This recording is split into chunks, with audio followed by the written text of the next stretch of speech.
We should be all good to go. Yep. Perfect. Alrighty. Day 2 of UFL Week 2 is upon us.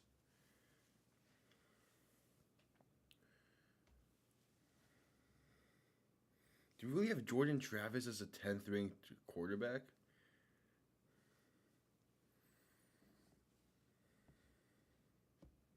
Yeah, we here.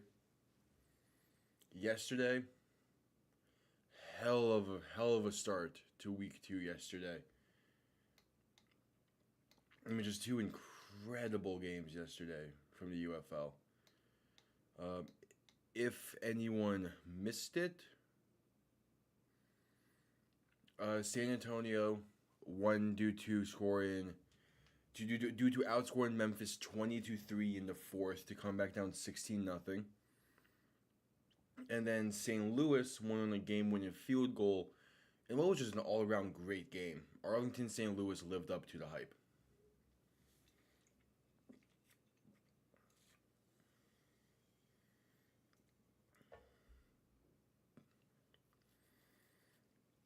But now, to begin, we have Birmingham and Michigan.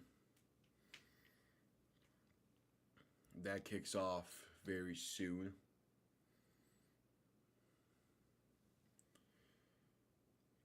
And then the second game today, Houston at DC.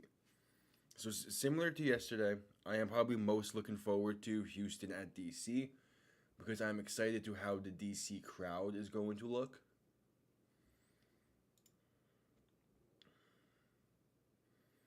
But this first game, like if Michigan's defense can keep up the level of play we saw from them last week, this has potential to be a really good game.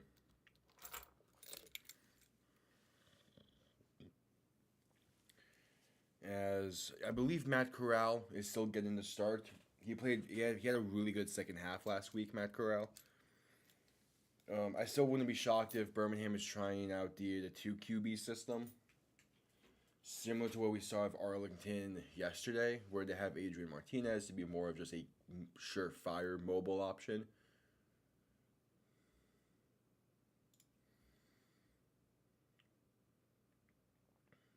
But yeah. So I'm going to expect Matt Corral to get the start. EJ Perry is still going to be starting for Michigan. EJ Perry he did enough last week. They're showing his stats: 12 for 21, 176 yards, 2 interceptions, but he ran for 2 touchdowns on 6 carries. He did enough. I'm also highlighting another key player I feel like today for Michigan is going to be the running back, Wes Hills. He played really well last week against St. Louis. So he could be a key factor today. Same thing on Birmingham's side. Matt Corral can get going early on. It's going to be important. If both CJ Marable and Ricky Person played really well last week for Birmingham, kind of want to see a little more out of their receiving unit. Amari Rogers, Jay Sternberg, the tight end, played well last week. Michigan's entire defense, I'm keeping an eye on today. They played really well last week. We'll see how they play against Birmingham's offense. The Stallions' defense as a whole unit as well, I'm kind of trying to keep an eye on for. Michigan's offense wasn't the greatest last week, but Birmingham's defense played really well in the second half. I want to see a complete game out of them. So we were kind of similar to what I was looking at of Arlington last week. I want to see a full 60 minutes out of Birmingham, and I want to see Michigan's offense get something clicking early. Those are the two areas I feel like both of those teams could have worked on from week to week.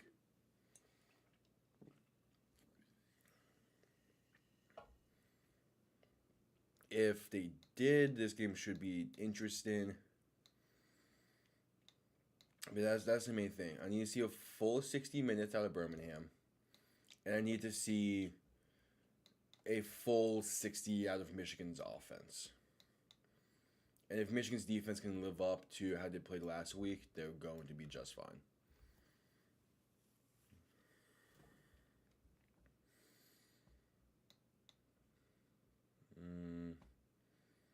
Matt Corral is definitely one of the key pieces. Need to get him into a rhythm early. We saw last week in the second half, he got into a rhythm. They played really well. And maybe in order to get him into a rhythm, you need to let him utilize his mobility more instead of turning to Adrian Martinez to be the mobile option. So shy away from the 2 QB system could work.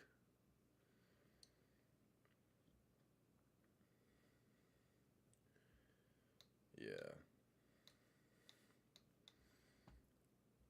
Birmingham's defense, they have a few key pieces. Like Scooby Wright, obviously, is kind of like the leader of that defense.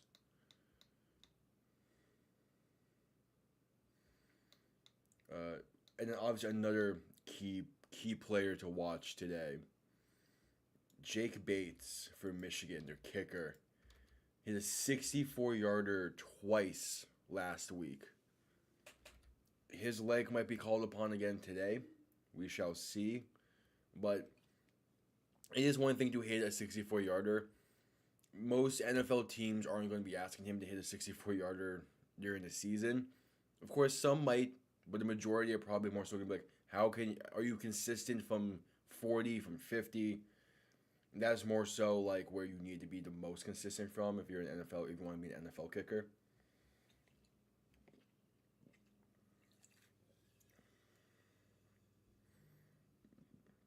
So I want to see Michigan give him some chances from inside, from 59 and in. I want to see Jake Bates get some chances there. Because again, like I want to see him in the NFL, especially after that 64-yarder. He can be an NFL kicker if he can be consistent with it from like actual game range. And plus, we're not in a dome. They play in Michigan, but they play at Ford Field in the dome. It's going to be a lot easier for some kicks. So once Michigan gets on the road, which they don't until week 4. Really?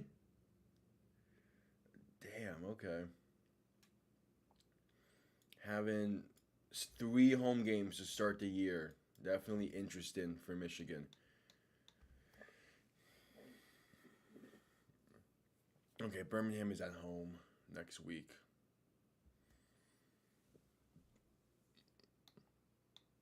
But yeah. I want to see Michigan play on the road because of I want to see how their kicker, their special teams unit does. Damn, you end the season at Birmingham. That's gonna be tough for Michigan. If they can. We gotta see how today goes, but that could be tough. We're a few minutes away from kickoff.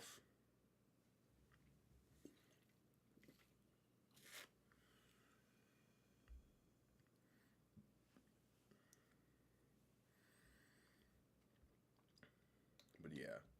Because we can do it earlier, the later game. But yeah, again, main thing, want to see a full 60 minutes out of Birmingham. Because they really started to get things clicking in the second half. The first half they did well. I need to see more out of it. I want to see a full 60 minutes. And Michigan's offense, you cannot afford a slow start to this game. You really do need to start off hot.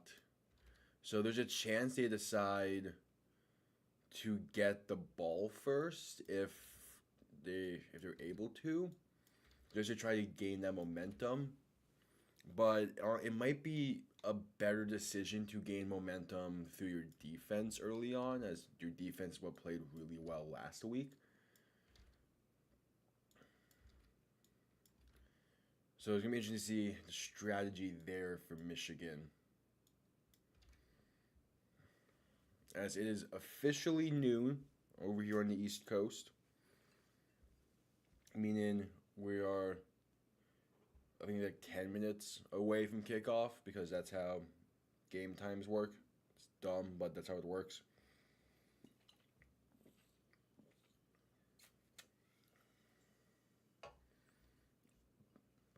But yeah, today could be a good day to see more from Jake Bates as a field goal kicker.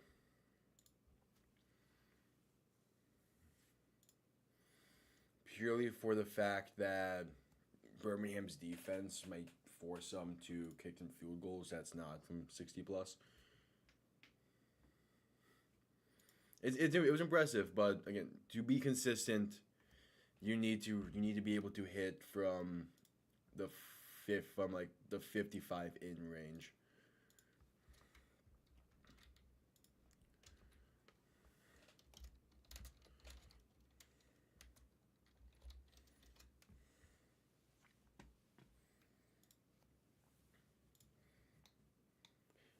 Both of these games today have a lot to live up to from yesterday. Will any of these games come close to either of the ones from yesterday? We shall see. Because it is really tough to top a final 2 minute, like a 48-second comeback thanks to the 4th and 12 onside kick, and also just a really competitive game that we saw in St. Louis.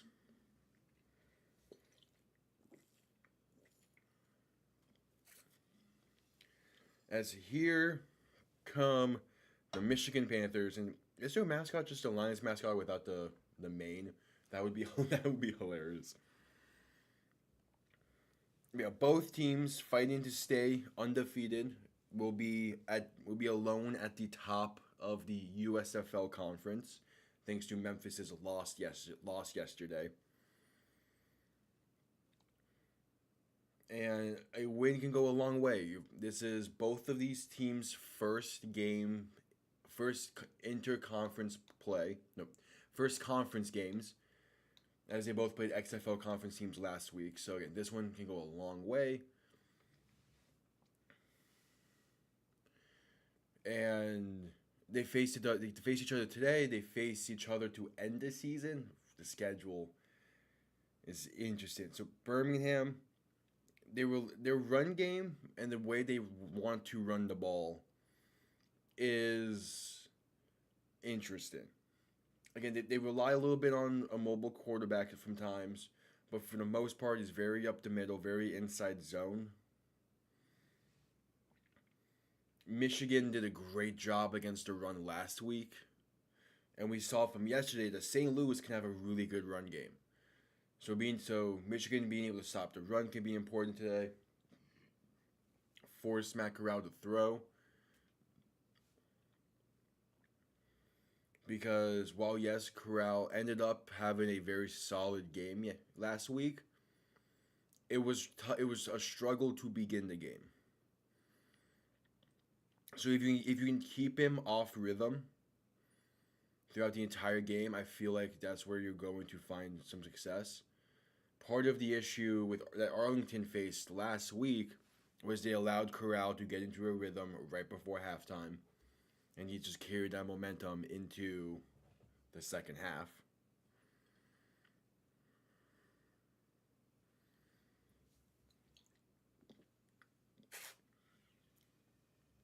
So we shall see. We shall see. Probably can find how these two teams fared last year in the USFL against each other. But the key thing for Michigan is to just get the offense into a rhythm. The offense struggled last week. and yeah, they got the win last week. It was not. The offense just could not get a lot going. Besides the ground game. So if they want to go heavy on the ground, then yeah, that's definitely one way. That's definitely one way they can win this. If just go heavy ground, kill clock, play very methodical, don't give Birmingham a lot of time. Did they ask him to replicate the field goal before the game?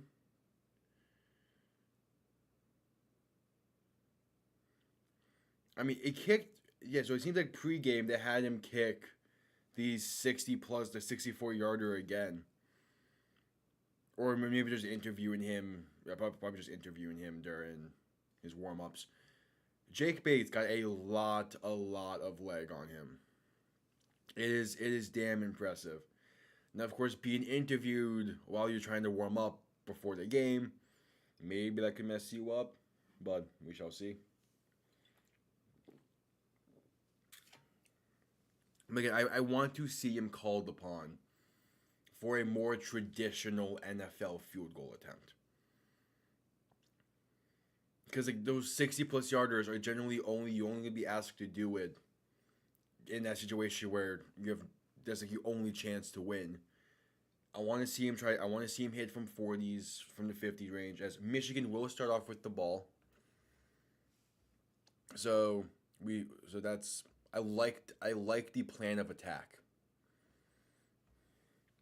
As the kickoff is underway, it will be returned from about the 11-yard line.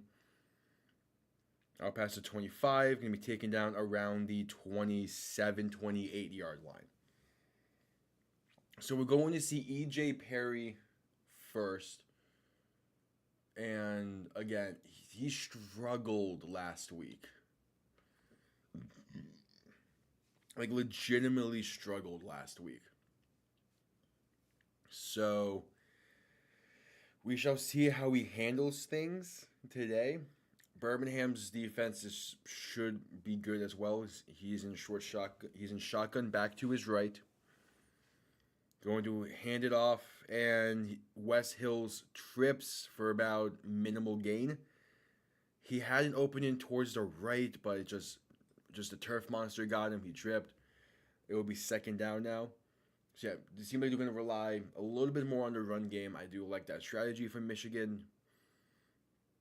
If they can get the run game going, it should help E.J. Perry a bit. He's in shotgun back to his left. Back motion up behind him. Going to drop back to pass, looking to throw, and instantly taken down for a sack. Back at the 22-yard line. The pocket was non-existent, basically. Yeah, just the Michigan's offensive line got crushed. And E.J. Perry's taken down to make it a 3rd and 16.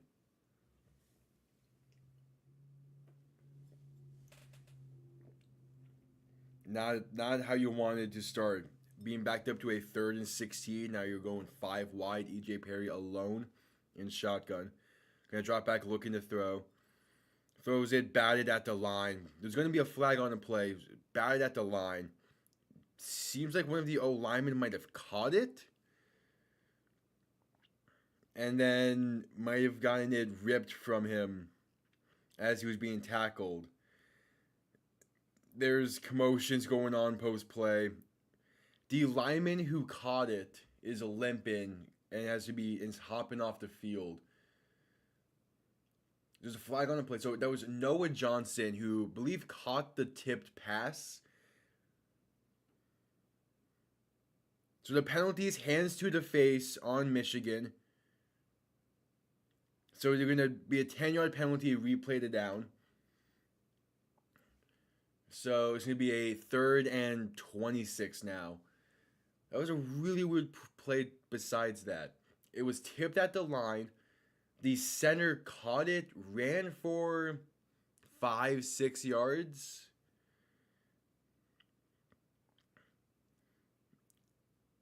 And again, might have gotten tripped up, or might have gotten the ball stripped, but he comes up injured. He comes out wobbly, comes out injured. So they've now lost their starting center on the first drive of the game when their offensive line was already not playing great. That sucks. So they scratched it. They declined the penalty. It seems so. It would be 4th and 12. Birmingham's going to get the ball. Rough start to the game. So the punt comes off clean. Caught around the 20-yard line, looking to be returned. Gets to about the 30. So Birmingham will start there at the 30-yard line. And that's not how you want your first drive for the game to go. Babe, a center has the first completion of the day. Thanks to a tipped pass. Because why not? So now, Matt Corral is in shotgun, a back to his left, 3 receivers out right.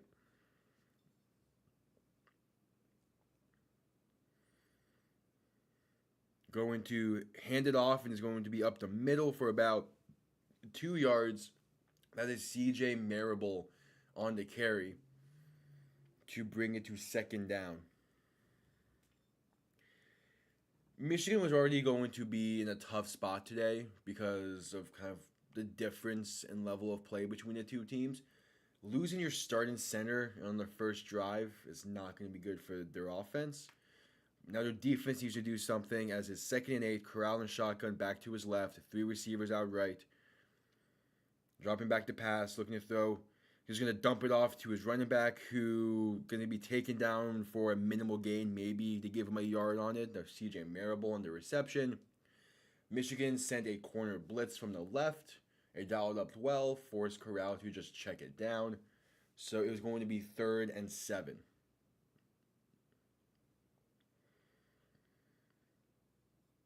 So if you're Michigan, you need your defense to come up big and get off the field on 3rd down consistently. With it being a 3rd and 7, they have a chance to do so.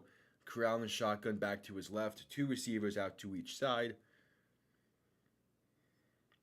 Michigan looking to dial up some pressure. They do, and he gets home, but Corral's avoiding the pressure, making people miss before taking it himself and being tackled at the 35-yard line, so it will be a 4th down. Michigan dialed up some pressure. They got a free rusher in, but Corral makes 1 miss, makes 2 miss, and then just tries to run for the first himself, but is tackled shy. So Michigan will get the ball back, and dude, there might have been a missed face mask there.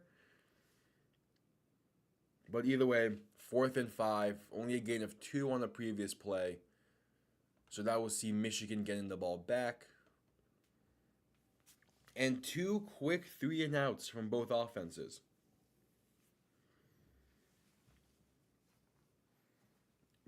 It was a good job by Michigan dialing up the pressure there on 3rd down. They stacked the box and confused Birmingham's offensive line well enough. The pressure came from the right side. The O-line was slided to the left. Got home. And the punt's going to be returned from the 12-yard line. Trying to get to the 20. Going to be tackled down at about the 16, 17-yard line. So Michigan's offense will retake the field. Again, on their opening drive, they had their center go down. So an offensive line that was already struggling today is now going to be without a key player. Their defense is doing what they need to. Their offense, their offense can't afford too many of those quick 3-and-outs. Like you need to start off really hot today. Getting the ball first was a great idea to do it. It's just things didn't end up working out on that drive.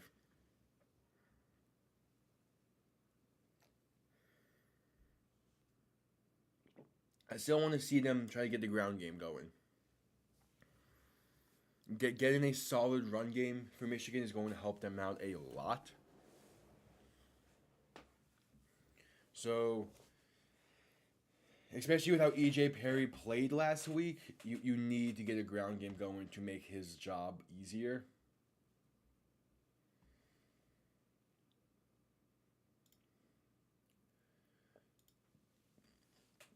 Because that's the whole thing. You want to make his job easier.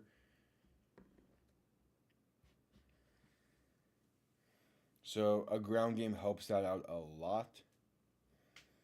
And in this case, you have the running back to get a ground game going. Wes Hills played incredible last week. On the first play of the game, he did get turf monstered. He tripped. If he didn't, it would have been a nice solid gain, and that first drive ends, or at least goes a little differently. But just don't be scared to just shy away from the run game just because he gets no minimal gain. You need to just keep consistent with it, as that's how you're going to win. Keep the ball in your hands. Keep Birmingham's offense off the field, and it'll give your defense enough time in between time on the field to rest and recover.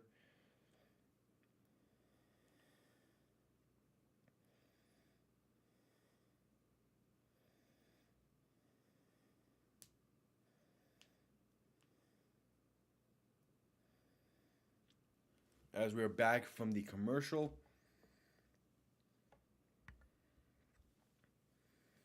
again, Corral,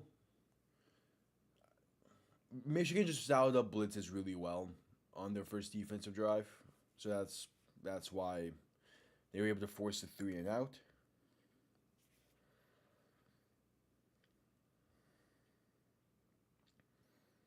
We shall see on this drive for Michigan's second drive of the game. We shall see how things go. As EJ Perry is in shotgun, back to his left, three receivers to the left, shifting the back to the right.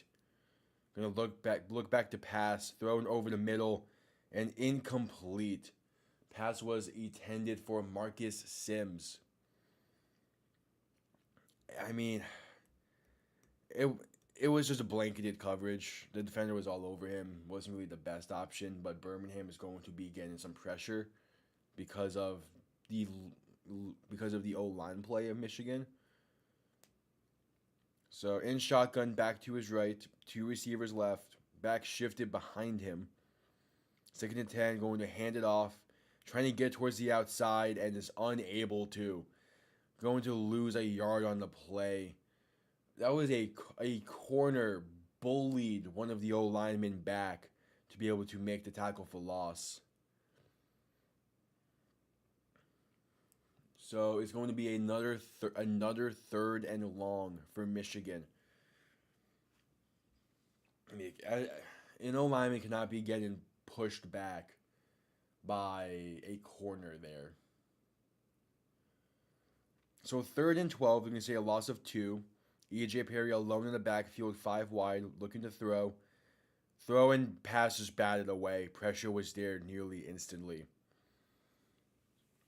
So Michigan's going to be forced to punt once again, as they have back-to-back 3-and-outs. That is why you need to be. That's why you need to get a solid ground game going. Because if you can get the ground game going, get a few yards on the run, it's going to make the job of the offense that much easier. Now punting from their own 17-yard line. The punt's going to be caught at the 40, returned past the 50 to about the 44-yard line. So that is where Birmingham will start. And the field position battle is all Birmingham right now.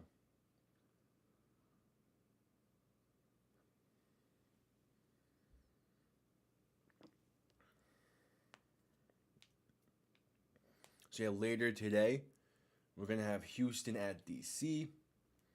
DC needs to bounce back. Both teams need to bounce back in that second game, but DC especially. As Corral is in shotgun, back to his left, two receivers to each side, ball on the 43-yard line.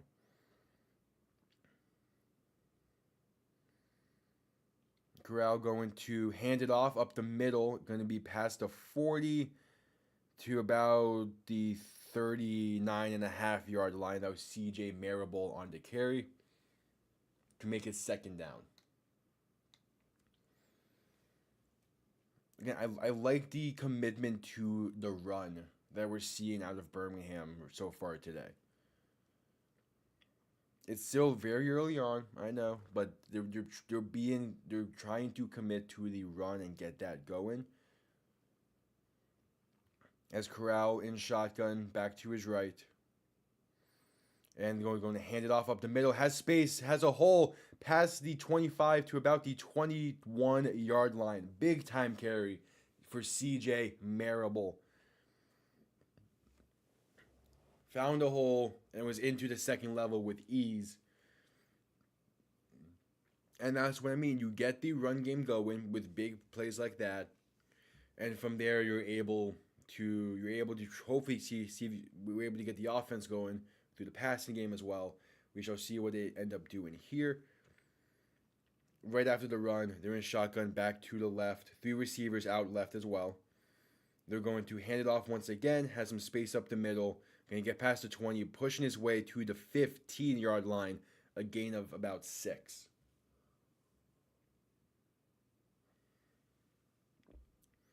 Very solid running so far today.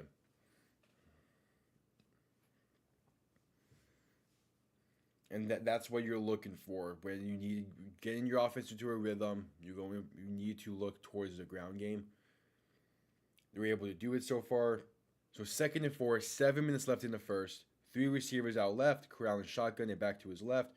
Man in motion. They're going to hand it off once again, trying to bounce towards the outside. Not going to have the space. Going to lose about a yard on the play to bring up 3rd down. Again, Michigan, they need to get off the field on 3rd down consistently today if they're going to stand a chance, if the game isn't going to get away from them.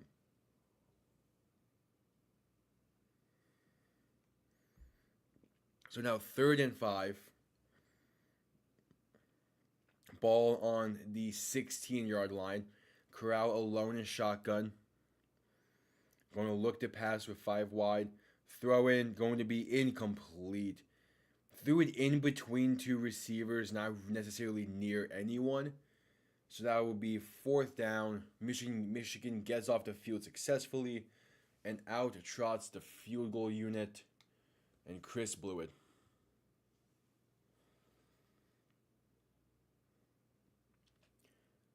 Yeah, honestly, Michigan's offensive line is just also not playing well at all. They're not creating the rushing lanes. They're not giving him time to throw.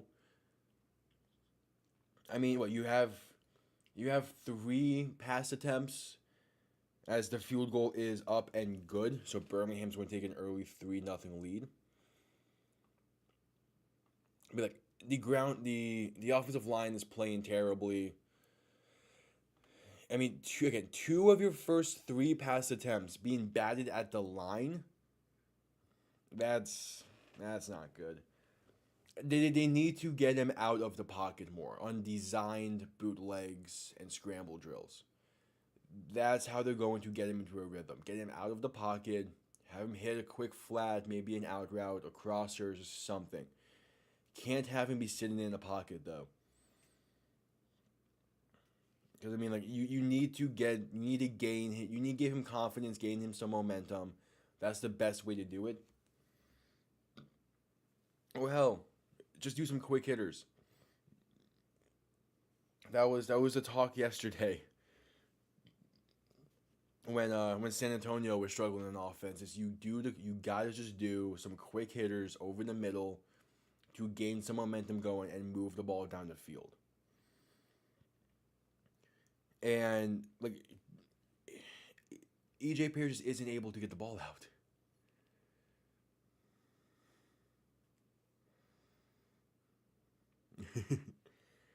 Yeah, again, I wouldn't be shocked if this game starts to get away from Michigan.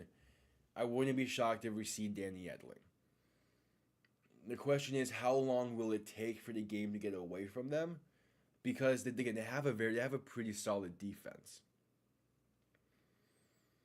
But look, in the fourth quarter of last week's game against St. Louis, they were able to gain some momentum once they got the ground game going, including EJ Perry being able to run it himself for like a few yards. It's just with how your offensive line is playing, you can't just have him be sitting back in the pocket.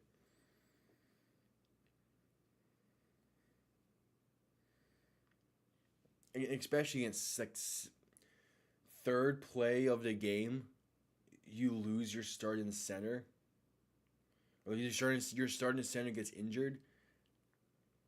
Like it's going to be tough. The offensive line is not going to be, and it's not going to be playing up to a proper standard. So the best way to counteract that is to just move the pocket.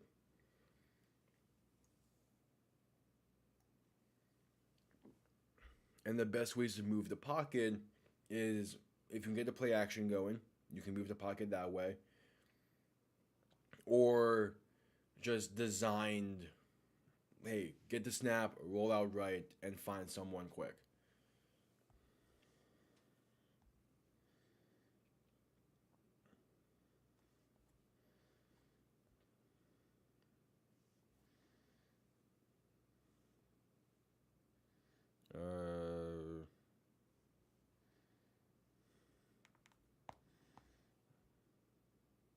Are you fucking kidding me?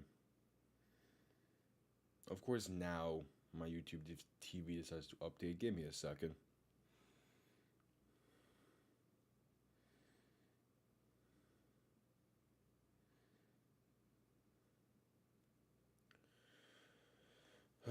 Just fucking great.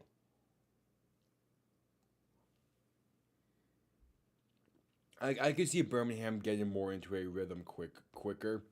They had a very solid drive going just then. It faltered kind of late. All right, kickoff's gonna be returned from the 10, out past the 30, past the 35 to about the 37, and that's where Michigan will start. So it's just back to back 3-and-outs for Michigan. They need to get they need to get something going here.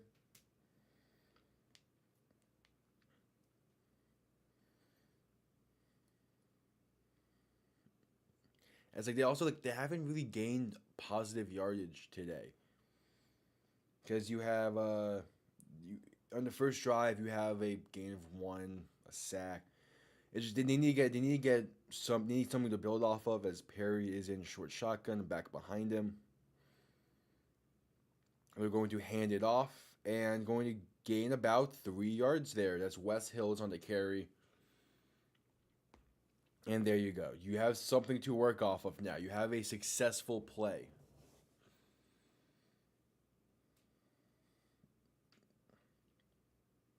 And that's all that matters. You need to get consistent, successful plays.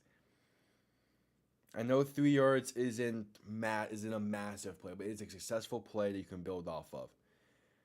As Michigan is going 5 wide, Perry alone in the backfield in shotgun. Going to drop back, look to throw. Has some time, throws it outside, and airmails his receiver by a good 5 yards, and is lucky it wasn't intercepted.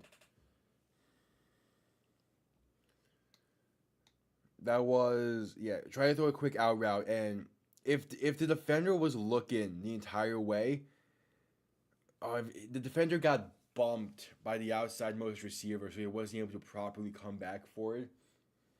But yeah, that was bad throw. Intended for Trey Quinn. He just airmails it by about 5 yards, nearly picked off. So 3rd and 7, in shotgun back to his right. 3 receivers out left, looking to throw. Thrown over the middle. They're saying it is caught right at the sticks at the 46-yard line for a first down. It's going to be close, but that's Trey Quinn on the reception. So a Michigan first down, there you go. You can build off of it.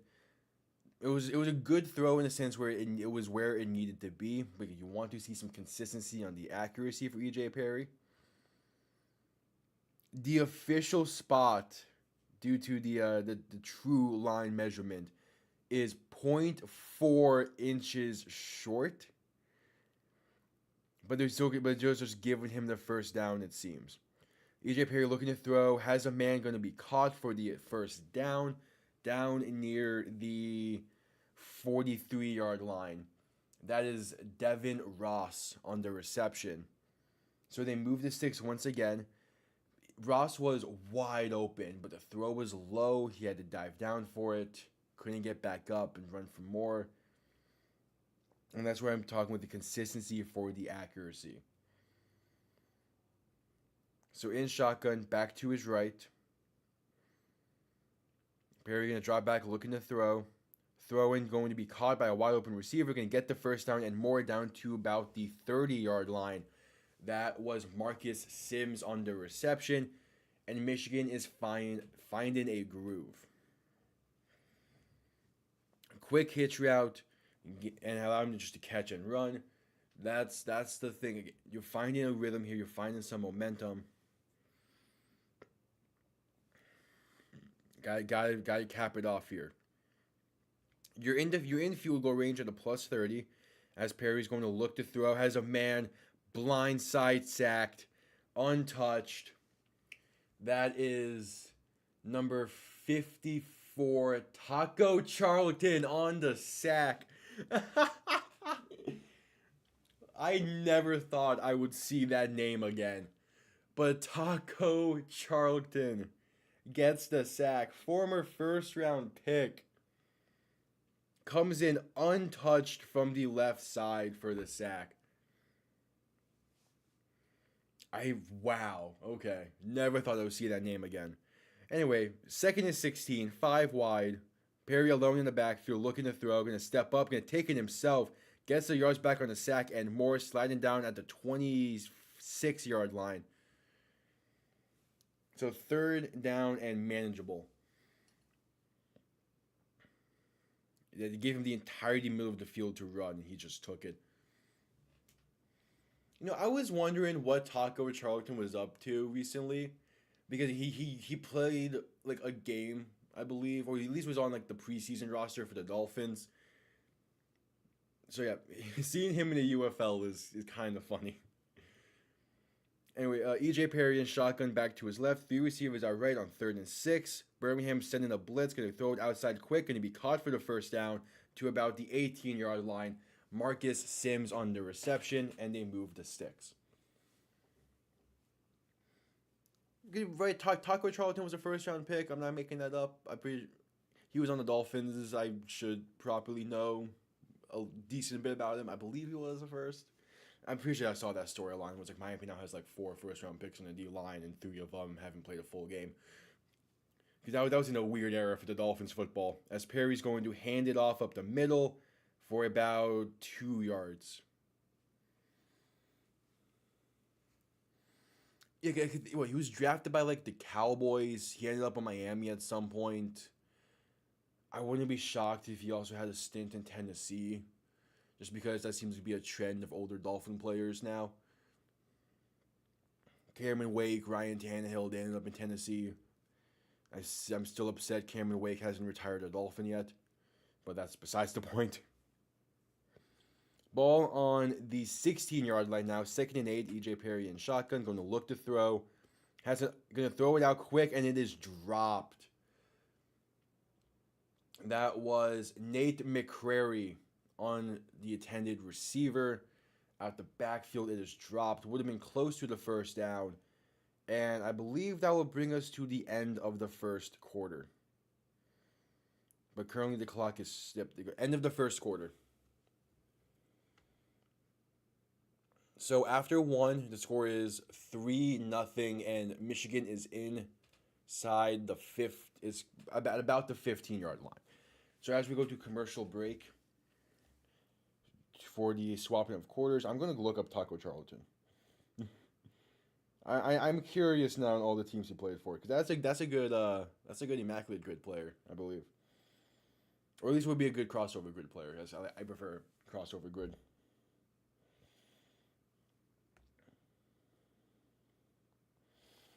It's a good old Pro Football Reference. So yeah, drafted by Dallas, ended up in Miami in 2019. That's why I remember him. That's why he was there. It was a bad year. Then Kansas City. Wait, does he have a ring because of KC? No, I don't think so. I think he was there the year after they won a ring. But Pittsburgh and Chicago. Damn, yeah, he bounced around. I'm not making 2020 Chiefs. That was the year after. Yeah, because they won the ring in 2019. Didn't win it in 2020 because they lost to Tampa. That's what it was. Yeah. Damn. Yeah, now he's with the Birmingham. Taco Charlton.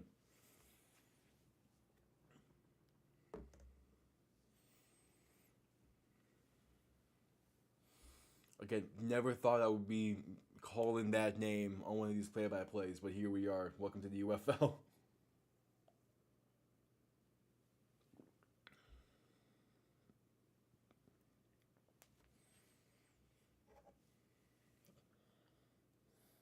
Oh yeah, just unblocked, man.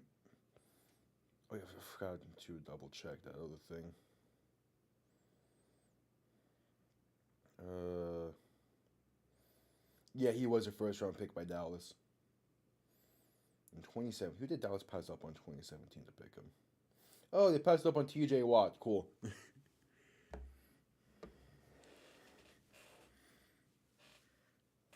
And I think that was just a David Njoku, was it? Yeah. Damn. Oh damn, Reuben Foster was also that draft class.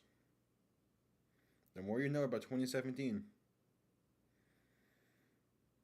Jeez, picking Taco Charlton over T.J. Watt. That's Dallas. Could you have a defensive line of T.J. Watt, Micah Parsons, and DeMarcus Lawrence? That could have been something for Dallas. Jeez.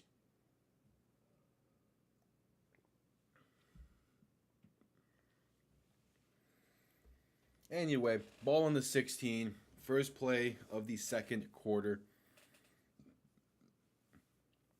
3rd and 8.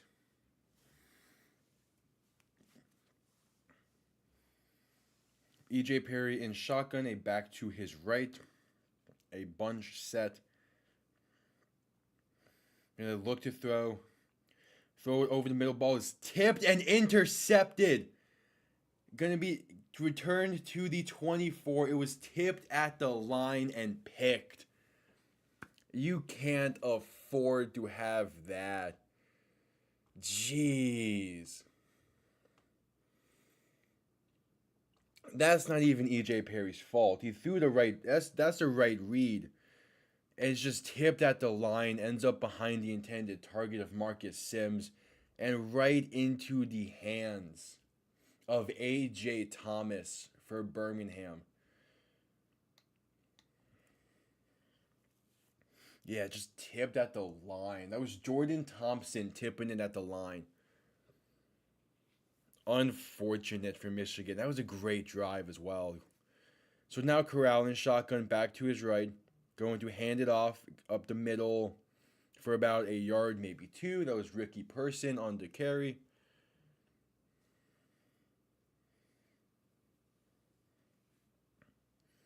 And it will bring us second down. Just unfortunate for Michigan.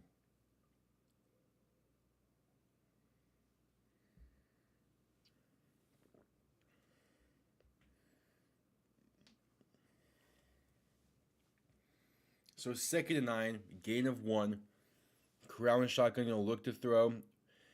Throw in is going to be and ran up to pass the 40 out of bounds. Actually, out of bounds at the 41. Amari Rogers on the reception. Michigan had an unblocked corner blitz from the right, and that was actually Adrian Martinez. Slides to the left and delivers a strike to a wide open Amari Rogers for the first down. So Adrian Martinez is in at quarterback for this drive. Interesting. This is where they have the whole 2 QB system here that I'm not a fan of. As Martinez is in shotgun, back to his right, 3 receivers out right. Gonna look to throw. Has time, throws it over the middle as a dump off man to Ricky Person. Has space towards the outside to get the first down and more. Out of bounds at the plus 42-yard line. Just smartly taking a dump off and allowing the running back to do the rest.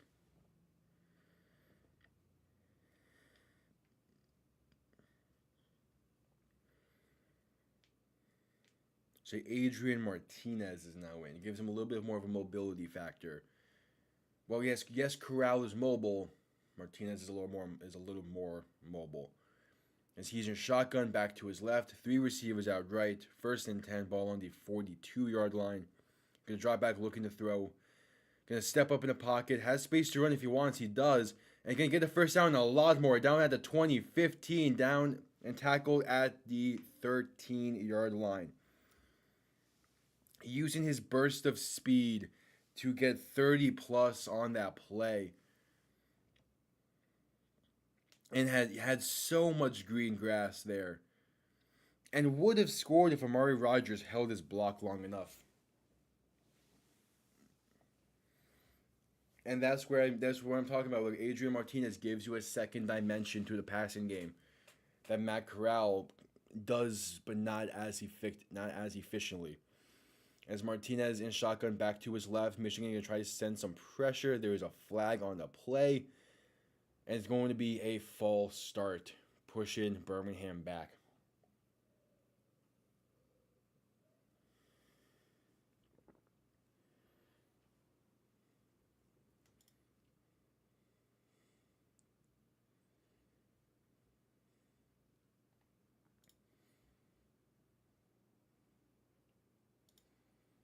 So 1st and 15, ball now on the 17-yard line. No, 18-yard line. Martinez in shotgun back to his right. Amari Rodgers in motion to make it 2 receivers each side. Looking to throw. Throw in is going to be caught towards the left side, making a one-man miss before being taken down at the 12-yard line. So to get the penalty yards back, basically, that was Deion Kane on the reception to make it 2nd and 9.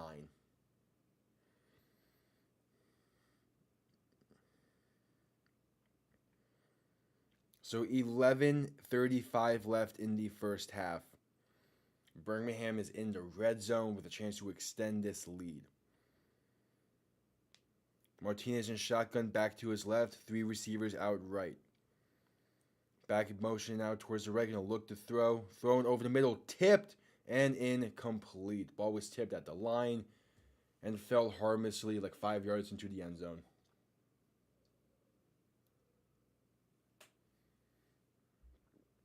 3rd and 9 now.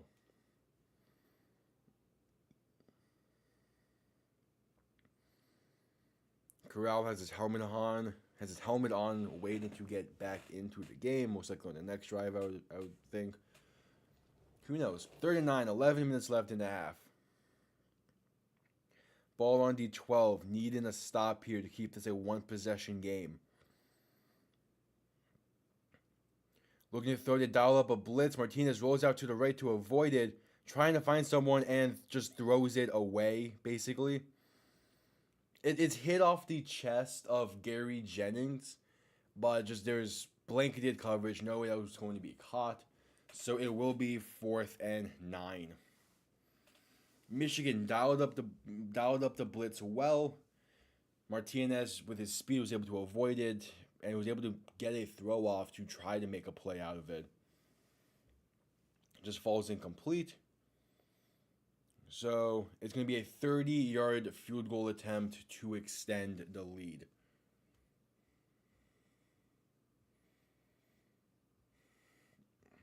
So kick is up and good. It's going to be a 6-0 game with Michigan getting the ball back.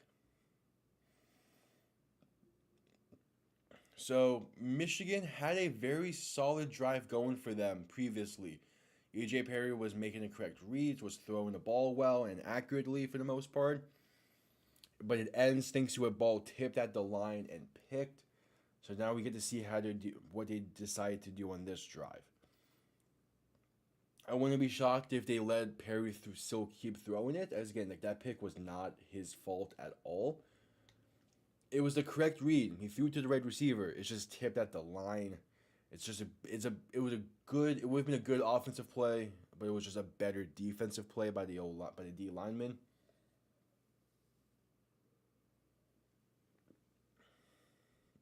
But yeah, this upcoming offensive drive, we shall see how they handle it.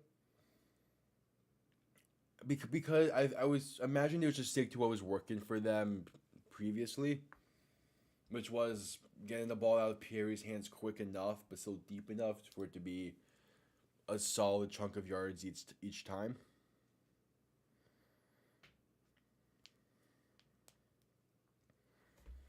They don't need to do anything fancy on this drive. Again, I would still like to see them get the run game going a bit. But again, for the most part, it was a successful drive they had going on.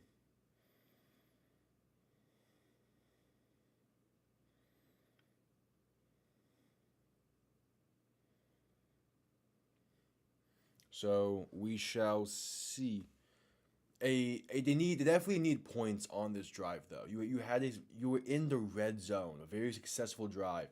You get points, you tie the game, and instead the pick happens on third down as well. First play of the second quarter, just unfortunate. But now you have a chance to redeem yourself, only down by 6.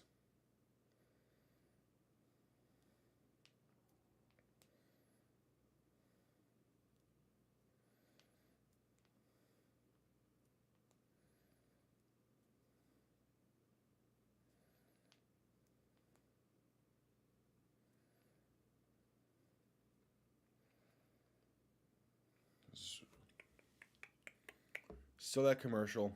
This is a Firehouse Subs commercial going on. I haven't had Firehouse Subs in a while. I don't know. I don't eat a lot of subs.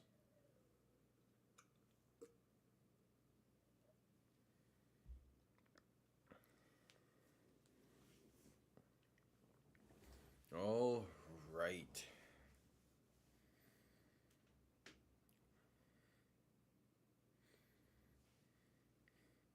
So the kickoff is approaching to give Michigan the ball back for what could be a what could be the final drive of the half if they depending on how long it takes.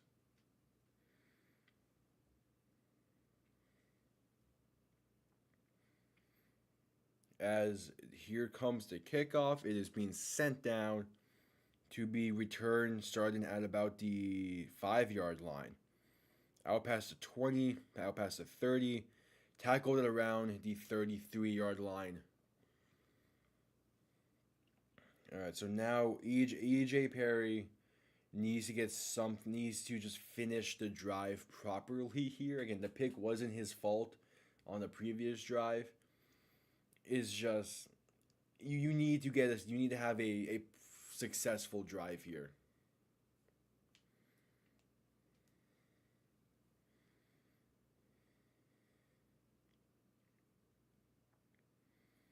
So in shotgun, back to his right, 3 receivers out left. They're going to hand it off, and that is Danny Edling Danny Edling is actually in at quarterback now, as it was handed off to Nate McCrary, and yeah, we have a Danny Edling sighting. Okay, I was not expecting that. This is kind of early to throw in the backup, I think, but I mean, hey, here's Danny Edling now for 2nd and 10. I guess they're trying to get a little bit more of a consistent passer on the field. So Edling in shotgun, back to his right, 3 receivers out left. Going to look to pass, pressures there, throws it deep, has a man with a step, but he lost it in the light. That was Marcus Sims, and Edling hit while trying to throw it. And yet the receiver kind of loses it in the light. It was also kind of just off target a little bit. So it will be 3rd and 10.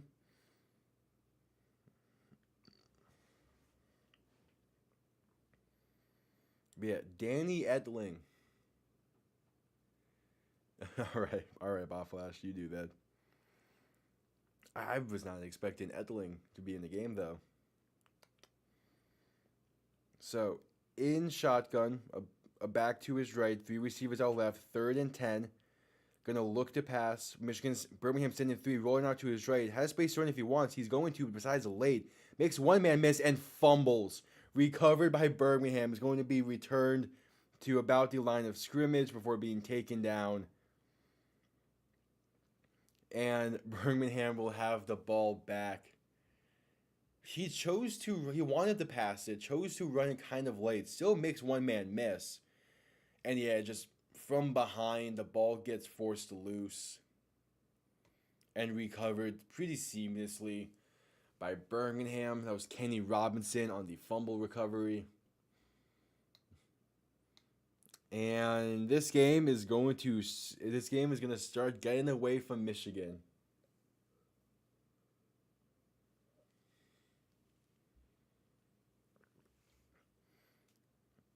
So what is Birmingham going to do here?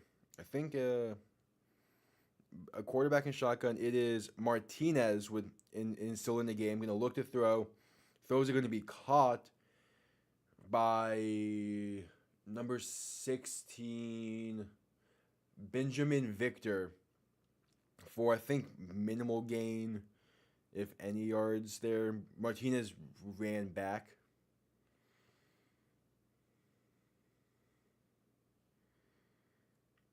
So it's 2nd and 2. So a gain of 8 actually on the play. Okay. Yeah, it's bad timing by Danny Edling, man.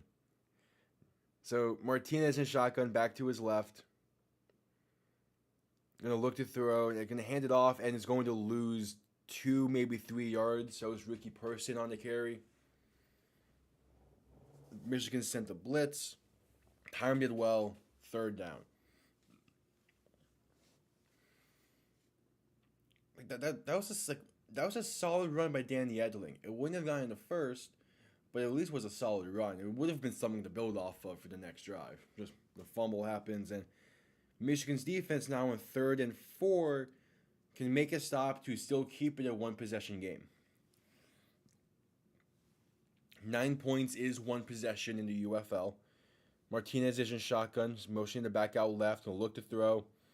Has time in the pocket. Now his pocket collapses, rolls out to his right, has space to run to get the 1st down and more.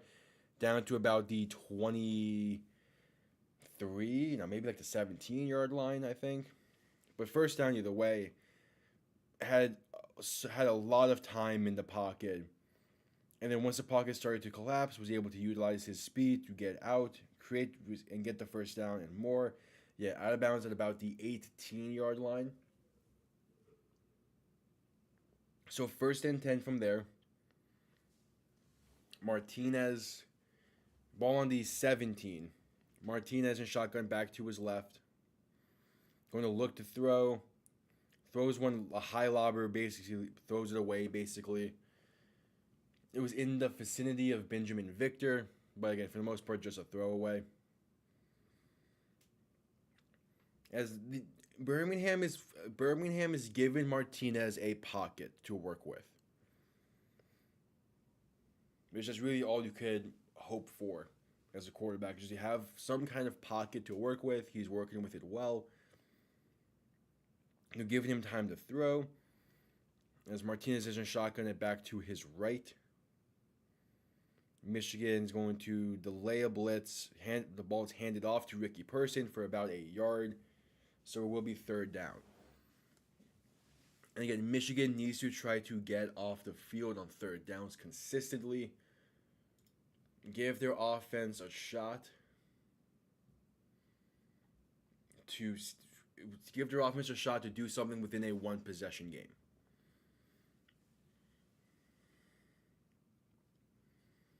So 3rd and 8. I think this is a gain of 2 on the play. So ball now on the 15-yard line. In shotgun and back to his right. 3 receivers out left for Martinez. Going to look to throw.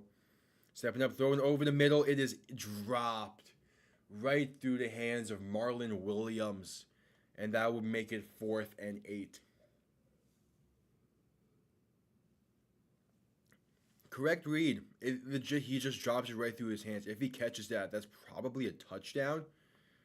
Because the safety there slipped and would have been a walk-in. So Michigan gets lucky. It was a perfect throw. Like legit right at the chest level, right on the hands. But instead it's a 33-yard field goal attempt for Chris Blewett to make this a 9-point game. So the kick is up and straight down the middle. And it is still technically one possession. Actually, there's going to be a false start on Birmingham. So they're going to re-kick it now from 38 yards. 4th and 13.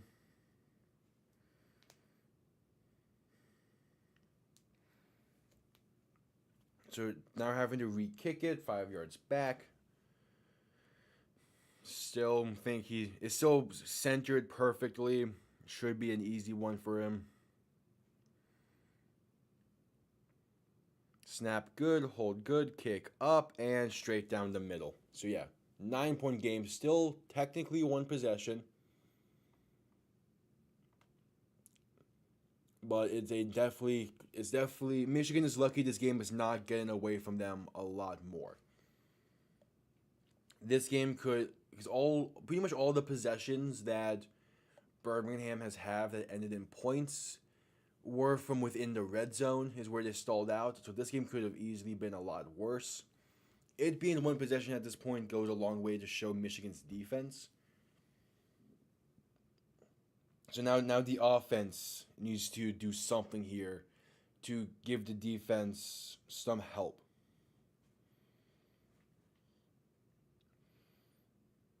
Okay. We got some updates on some NFL contracts, as it's still technically free agency there. Miami re-signed Kendall Lamb to a 1-year, $2.5 deal. I'll take it. I think Kendall Lamb said after re-signing it that this might be his last dance in the league. I really like. I think it was either him or someone else in Miami re-signed. But I do like Kendall Lamb a lot as a backup offensive lineman for Miami. He played well for us last year. But to be fair, it is tough to say. When I say a Miami offensive lineman played well, I mean in the run blocking, because Miami's pass game is so quick that it's hard to truly gauge pass blocking for Miami's offense. Because the ball is typically out in like 2 seconds.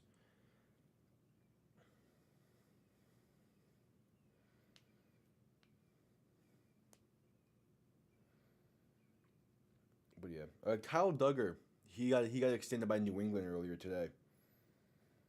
Massive deal, 4 years, 66. I mean, he deserves it. He's one of the better pieces of that New England team at this point. But yeah, just. The downfall of New England has been fun, yet also weird to watch. I mean, again, with this still being a one-possession game, Danny Edling could come in and it's still in a very solid spot. So, all he needs to do is just he's had one pass attempt. It's hard to say what he needs to do. Haven't seen a lot from their offense with him. But if they can just have him get the ball out quick to avoid the bad O-line play, that's what you need to do in the pass game sometimes. Is in order to disguise a bad O-line, you need to get this ball out quick. The best way to get the ball out quick is through anticipation. That's Miami's offense. They utilize the elite level of anticipation from Tua to get the ball out quick and down the field with the speed receivers they have. It's that simple. As this kickoff can be returned from the 9-yard line, and tackled past the 20 at around the 23. And he comes up hobbled. That is Devin Ross coming up hobbled after the return. So Danny Edling could now make this game closer, could tie the game potentially if Michigan chooses to go for 3 after the touchdown. And scratch that, EJ Perry is back in at quarterback. All right, 5 wide. EJ Perry alone in the backfield in shotgun. Going to look to throw. Throws it over the middle. It is right through the hands. Dropped. That was Jordan Sewell, the intended target, and it's just legit through his hands. So now 2nd and 10. 4:15 left in the half. Birmingham gets ball to begin the second half, so Michigan does desperately need a score here. Perry going to look to throw. Birmingham send a blitz. It's going to be a quick dump off to the right side. Gets a yard on the play. That was Trey Quinn. And it's now 3rd and 9. It was supposed to be a screenplay, it seemed, but they just threw that screen late. And they threw the screen late, and nothing worked out of it. So now 3rd and 9. Perry in shotgun, a back to his left, shifting the back to his right. Look to throw. Birmingham sending a blitz. Perry throwing down the field. Man has a step. It is caught. That's a 40, 35, 30. Down the sideline. Touchdown, Michigan. That is Marcus Sims on the touchdown grab. And this game is that much closer.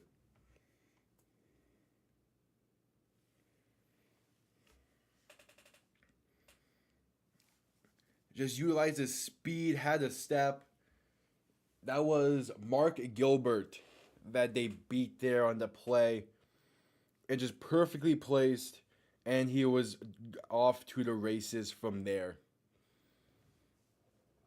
So it's now a 3-point game. Michigan can tie it if they choose to. At least they have a chance to tie it if they choose to.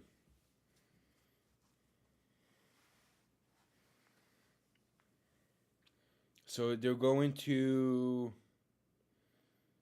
it seems, go for a 1-point try from the 2-yard line.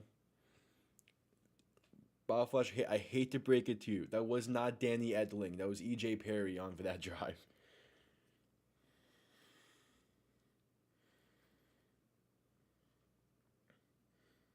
As now for the 1-point try, EJ Perry with a back behind him going to keep it himself on a read option, throwing it. Conversion try is good. Caught by Cole Hitutini for the 1-point try to make it a 2-point game. So Michigan, they got something going on offense there.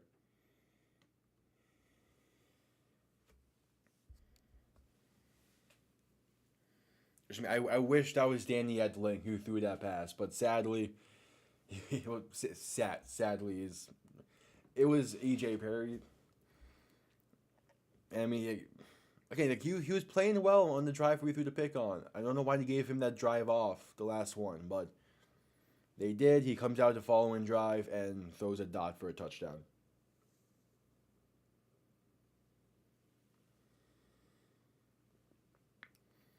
So now with 3:16 left in the half, this is a 2-point game.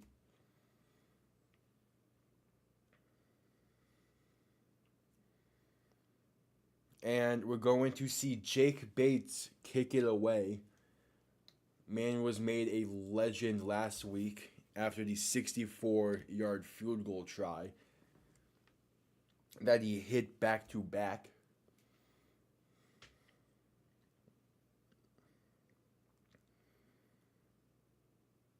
As seems like the ref is trying to figure something out. They're holding this kickoff. I don't know for what. Maybe they're thinking potential TV timeout. I mean, that was a quick drive for Michigan. I don't think we're going to get that just yet. I think we're probably going to see the field till 2-minute warning. Yeah.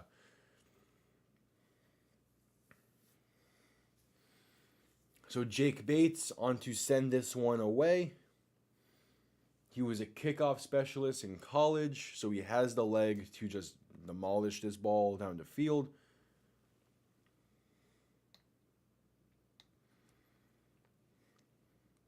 The return is going to be caught at around the 20, actually. So didn't get his full leg under it, it seems. Returned out past the 40 to about the 44-yard line. So Matt Corral is coming back in for Birmingham. It seems they're doing a 2-drive each for their 2 QB system. So yeah, Matt Corral is seeing the field once again to end off this first half, as it's most likely going to be the final drive of the half for Birmingham. They have a chance to double up here, which would help them extend their lead. 3:08 left in the half. Corral and shotgun back to his right, 3 receivers out right. Going to hand it off, try and get bounced to the outside. Is able to for a gain of about 6, maybe 5 on the play. That's C.J. Marable on the carry.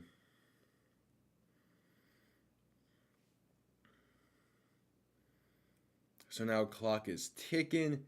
2nd and 3 is a gain of 7 on the play. Okay.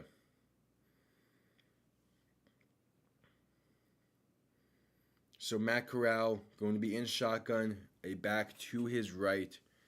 2 receivers spread out to each side. Motioning the running back to make a 5th receiver. Looking to throw. Corral throwing going to be incomplete. Trying to get over the middle to Jace Sternenberg. But is just too low. Falls incomplete. And now a pretty big 3rd down. If Michigan can get off the field here, they have a chance to take the lead entering halftime.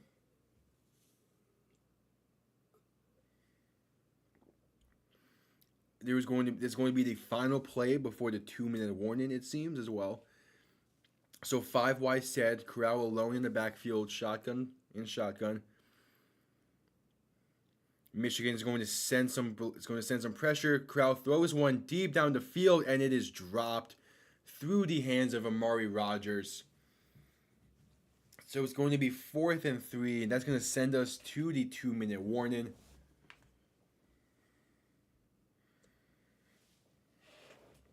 And Michigan now has a chance with 2 minutes left in the half to take the lead for the first time today. That was a good throw by Corral. It was in a spot where only Amari Rodgers can catch it. Kind of just went through his hands there, so. Going to the 2-minute warning now. And if Michigan can have the lead entering half, they're in a really, really good spot. Because, a field goal gives them the 1-point lead. With how your defense has been playing, that should be fine for the most part. But you get a touchdown here to then make it a 5-point lead. A 5-point lead that can then turn into a 7 or 8-point lead. I really like the situation Michigan is in, especially with all timeouts as well. They are sitting in a really, really good spot.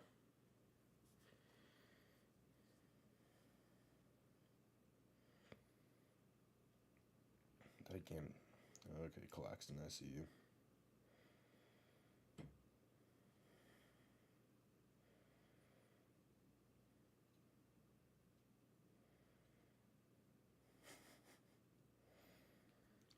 So, a big drive coming up here to end the half for Michigan.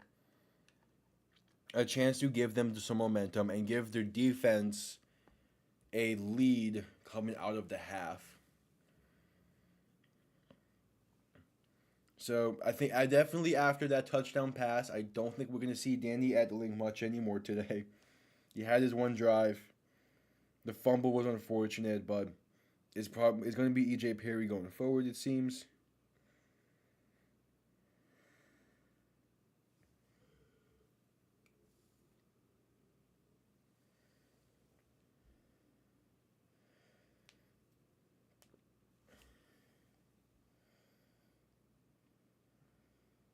But yeah, we still had commercial for the 2 minute warning. You're not missing anything. Don't know why these 2 minute warning commercials last so long, but they do. I don't care about no Spectrum One. Just give me the game.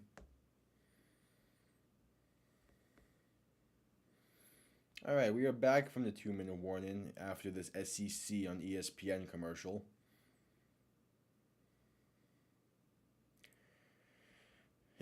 I love how they show the kick six in this commercial. All right. So we're gonna start the first play back from the 2 minute warning is going to be a Birmingham punt from the 49-yard line. So it's going to be fair caught at the 8-yard line. So that's where we will see Michigan's offense. Mainly just looking for a field goal here, obviously. As they're highlighting the third down play. And yeah, that was a great pass by Corral. Just miss. Just a miss catch by Amari Rogers. Yeah, all right. So EJ Perry, still in the game. He had that great touchdown pass on the previous drive. So in shotgun, a back to his right. A bunch set from the receivers. Going to just hand it off up the middle. Going to push forward for about 4 yards on the carry. That is Wes Hills. And it was a gain of 3. Okay. Gain of 3, a minute 51 left in the half. Birmingham is using their first timeout. So they're trying to get the ball back before half. That is a bold strategy from Birmingham.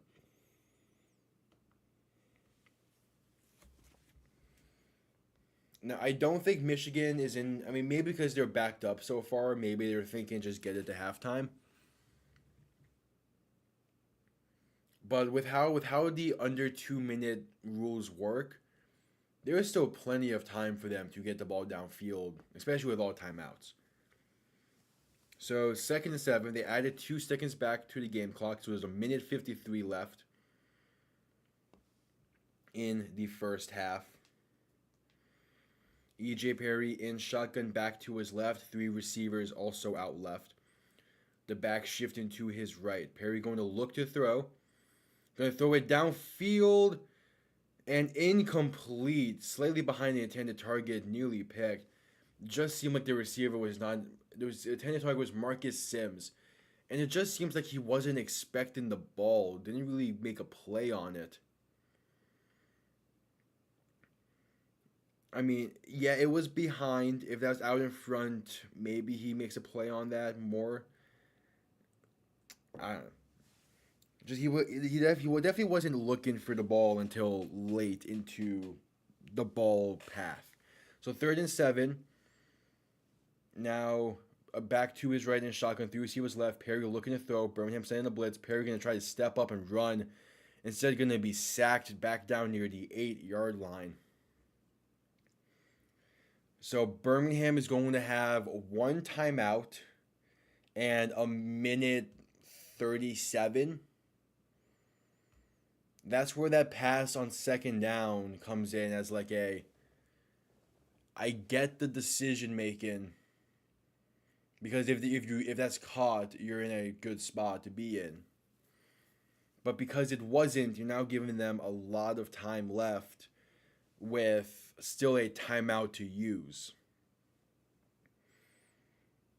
So 4th and 12, out comes the punting unit and Brock Miller for Michigan to send this away to Birmingham.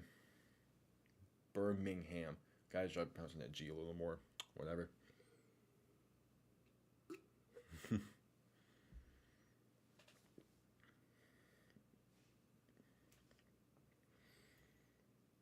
But yeah. So it seemed like it was Taco Charlton at least getting half a sack on that play. As the punt is going to be bouncing inside the 50. That was just not a good punt at all. Birmingham is going to start with the ball basically in field goal range already.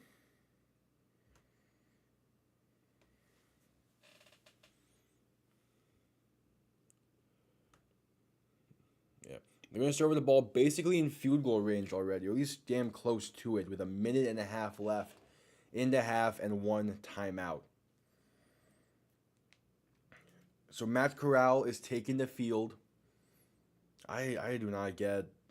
I mean, I think Michigan was like the original plan was to just run the ball into halftime, but then Birmingham started calling timeouts, and they wanted to pass it to try to make sure that Birmingham doesn't get the ball back. They do anyway.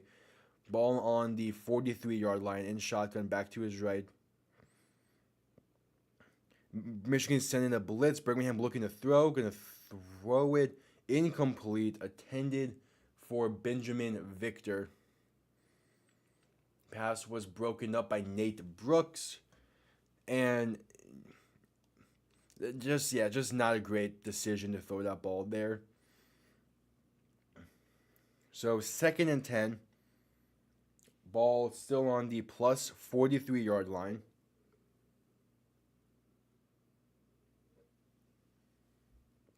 Corral in shotgun, a back to his left. 2 receivers out to each side. Going to play action, look to throw, and is going to escape one tackler. Makes the completion to CJ Marable, who gets a block on the outside and going to be out of bounds around the 27. But there is a flag on the play. Corral was able to escape one free rusher and then gets rid of it before 2. Might have sandwiched him for a potential, looking for a potential roughing the passer. That was pretty safely late. So it's going to be roughing the passer on Michigan to give them an extra 15 on top of it. So definitely into the red zone. As we got Dean Blandino today to be the main replay guy in the booth.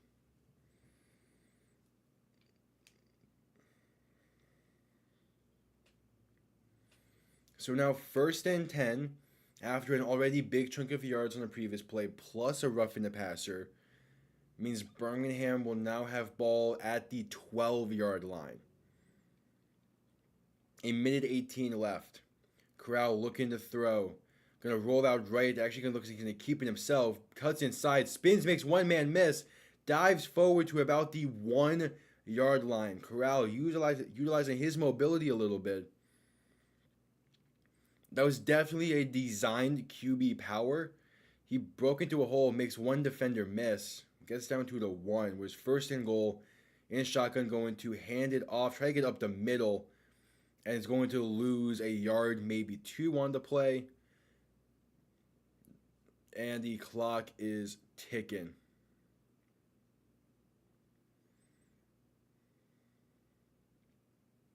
So 2nd and goal, 40 seconds left in the half. A touchdown here for Birmingham would be detrimental for Michigan. Corral under center, 3 potential running backs in the backfield. Going to hand it off to Ricky Person, who jumps over the top and gets in for the Birmingham touchdown. That's going to make it an 8-point game currently. with about 30 seconds left in the half. So 26 seconds left in the half. Michigan does have all three timeouts. Maybe they can get a field goal out of any potential drive they have. It's unlikely. But yeah, if you're Michigan, you definitely did not want that to happen. As Birmingham is going to go for 2 from the 5-yard line. Corral alone in the backfield, 4 receivers out right in a diamond pattern.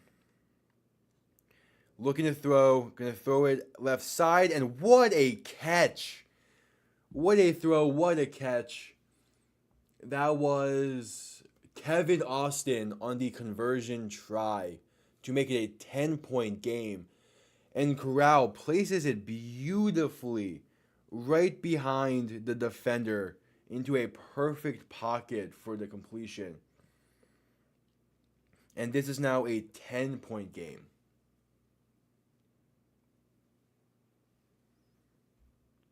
With 26 seconds left in the half. So depending on the return, we might see Michigan just bring this to the half. But if this return gets them up near the 50, maybe even up near the 40, we might see them try to get a field goal out of this drive. Because remember, they have the kicker that can get them a field goal if needed from a long distance. So they can at least make this a 1-possession game entering the half, which will definitely be better than a 10-point game. It's all going to depend on the return. They have all 3 timeouts, so that also plays into a factor. Maybe you're willing to try it from like the 30 because of that. The kick is going to be returned from the 10-yard line. And the goal is about the 40 you want to get to. Gets up past the 30, 35, past the 40. Laid out at the 45-yard line. I mean, he gets completely leveled along the sideline. Pat McAfee to, I think it was Justin Holiday, was the Denver return man on that iconic clip. That style laid out. So Michigan definitely has 19 seconds left in the half. Great starting field position in order to try to get something here. Again, field goal range isn't that far from this point now. So with all 3 timeouts and 19 seconds, they can definitely get something here. In shotgun and back to his left, 3 receivers out right. E.J. Perry looking to throw. A quick dump off to West Hill is going to try to make one man miss. Gets about 4 yards. And we will see Michigan most likely call in their first timeout. And they do.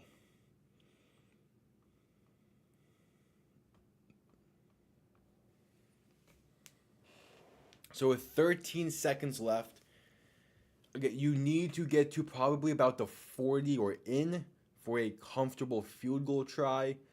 I know that their kicker, Jake Bates, can make it from 64, which means you need to get to about the 47. But you want to make this a comfortable kick, which means 40 and in should be the goal. Because if you get to the 40 or in, that would be no greater than a 57-yard field goal try. So really, maybe the actual target is a 47-yard line. That's definitely not the edge of his range, but it's going to be tough to make another 64-yarder. But 5 wide, alone in shotgun, looking to pass. Perry thrown over the middle. It looks like it's going to be caught inside the 40 at the 39-yard line. One judge said completion, one said incomplete. So they're bringing this to the replay booth to see. The pass was definitely low. It's going to be incomplete. So 3rd and 6, 7 seconds left. You have one play to get into comfortable field goal range. You have ran two plays so far that have both killed 6 seconds on the clock. So you need this to be a quick hitter, and then get down. Again, your field goal range is again probably around probably just need about 4 more yards, but to be safe, you want to get 40 and in. You would take a first down here though. It's Perry looking to throw, and he's get rid of it quick. Throw and going to be caught by West Hills for the first down. Jumps out of bounds with 2 seconds left. So ball on the 44-yard line. This is still going to make it a long field goal try, but they have the kicker to make it. Ball is going to be on the right hash, and out trots Jake Bates. He became legendary last week due to a 64-yard field goal, as Michigan is calling their second time out. He now is being asked to make, it's going to be a 61-yard try. He has the leg. The question is not, does he have the leg for it? The question is the accuracy. Again, he drilled a 64-yarder last week, pretty much down the middle. That was also kicked from the left hash. And it's easier for a righty kicker to kick from the left hash than a right hash. So a 62-yard attempt to make this a 7-point game entering the half. His second field goal try of the season. Again, he has the leg. That's not the issue. From the right hash. Good snap, good hold, kick is up. And he fucking drills it right down the middle. Someone give this man a contract. He hit the netting like three yards up from the crossbar. It's I think this might be one of the best kickers to watch. Yeah, he absolutely drilled it. Had about 5 yards of space there probably to make that. Oh yeah, that's a joke. Like, that's insane how good of a kicker he is. Straight down the middle from 62 yards out. And again, had like 5-7 yards above the crossbar. It's incredible.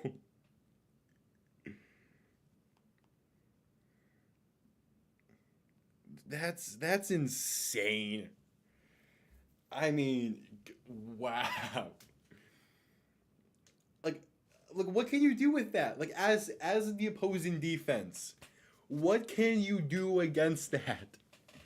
Like, yeah, you stopped them around the 45. Well, hey, out trots a kicker who can just say fuck you and drill it no matter where. Like, it's talked about in the NFL how when you have a reliable kicker, you need to be able to lock them up long term. There is going to be so many teams this offseason trying to get Jake Bates on the roster because he is reliable. So a 7-point game, Birmingham will get the ball to begin the second half. And man, Jake Bates, he's going to make an NFL roster come the fall. And it's going to be an incredible story. Like, 64 yards last week. 62 today. I mean, like, it's incredible. I don't think I've ever had, I mean, besides like Justin Tucker, maybe. I don't think there's a kicker where you can confidently just throw out there and be like, hey, I'm going to make this no matter what. Like, every time Justin Tucker takes the field, you are confident that ball is going in. And I know it is 2 field goal attempts so far in the UFL, but they're both from 60 plus. Both were right down the middle with plenty of yards, with plenty of air to spare. Jake Bates is going. It's incredible. So anyway, to recap this half, uh, Birmingham is definitely in a spot that it didn't expect to be. With how their defense has been playing today, I think they expected to be up by more than 7. You have 3 drives stall out in really good plus territory, and then Michigan. This is a very very solid first half by Michigan. But when a highlight of the half is a 62-yard, I mean it's going to be a highlight no matter what the outcome was of, no matter what no matter what happened before it. But a 62-yarder. I mean Jake Bates is just him.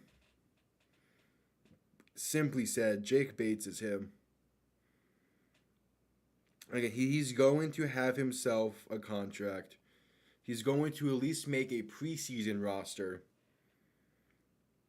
Like he could very easily be a NFL kicker come the fall, and he should. It's 2 kicks, but damn, there were 2 great kicks.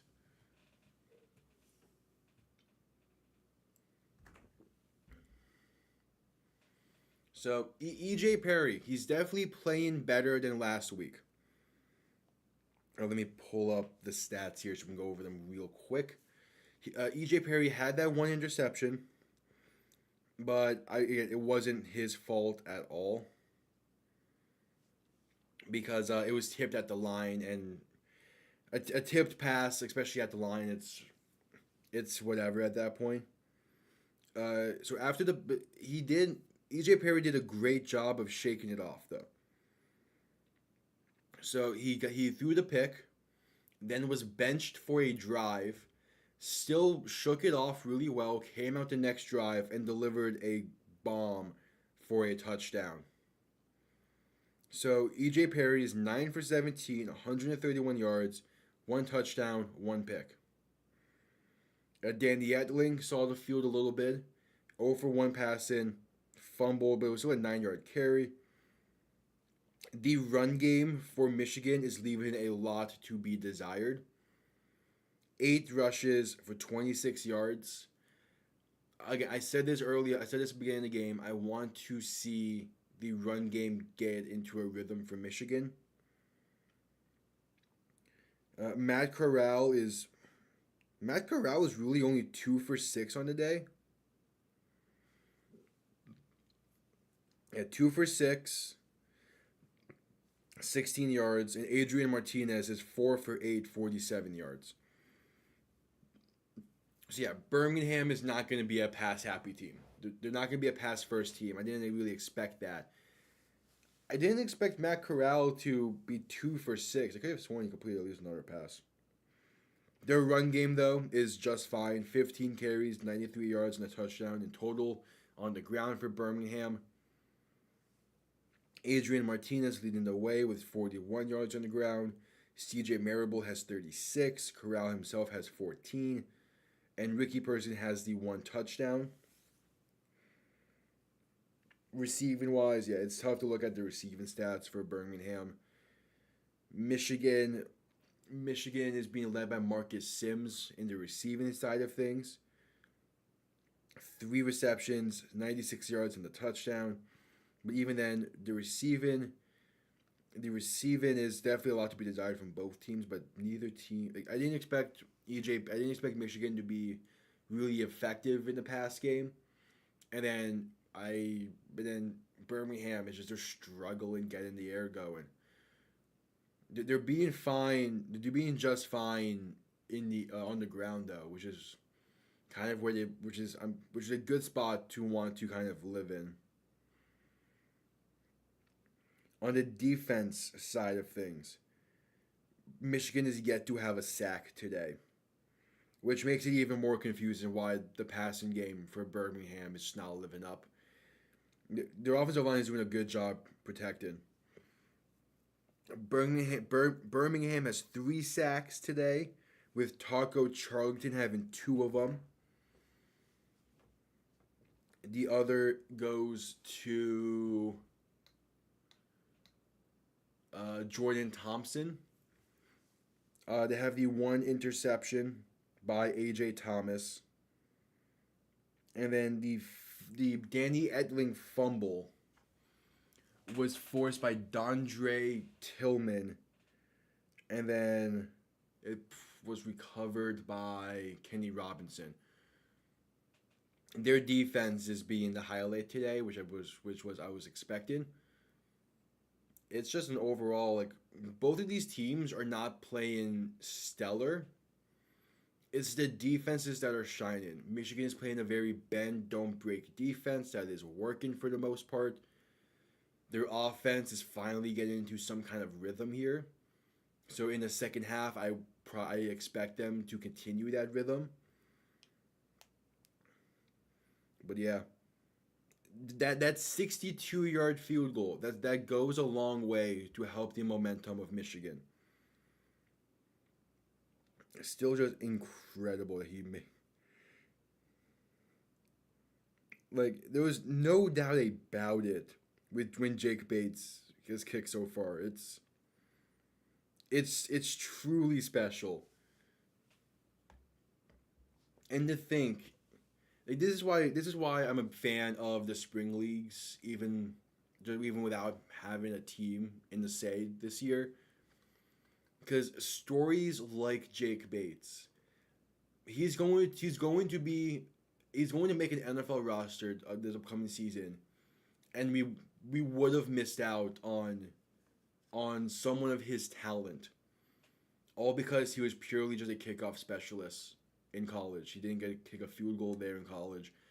He gets his chance in the UFL and just outperform and just be using his monster of a leg. Because it's one thing to, this goes with quarterbacks as well. It's one thing to be able to throw it really far. Like, you can have the arm strength all you want. You could throw it 70 yards down the field all you want. You can be a kickoff specialist and kick it 70 yards down the field all you want. If you don't have the accuracy to back up that leg strength or arm strength, that's where you're going to see some issues. A prime example from the quarterback sense, I know Bob Flash as an LSU guy, you're going to hate me bringing it up, but Jamarcus Russell. Good example of he had the arm strength. He had NFL caliber arm strength. Did not have the accuracy. Last year during the week when there wasn't the UFL going on or the XFL going on, I would spend some time watching those older football games from the NFL from like 2009, 2010, that era. Jamarcus Russell was such a tough player to watch because he would make the correct read. He had the arm strength to make the throw, but the accuracy, it would be a corner route that was open, correct read, airmailed by 5 yards. Slant route, spiked it into the dirt 2 yards in front. So you can have the arm strength, but you need the accuracy to back it up. Jake Bates has the leg strength and has the accuracy to back it up. It is impressive. It's not often you see a kicker making not often you see a kicker being a highlight of a team, but he is truly a top 5 player for Michigan because of how consistent he has been. I mentioned it at the start of the game. I wanted to see more Jake Bates. I want to see him kick from inside 60. I want to see him kick from the 40s, 50s range, as that's where most NFL teams are going to ask him to kick. I am also waiting to see how he does outside. Michigan begins the season with 3 straight home games. And then their 4th game of the season at San Antonio is also in a dome. So they're not playing an outside game until week 5, where they play in Memphis.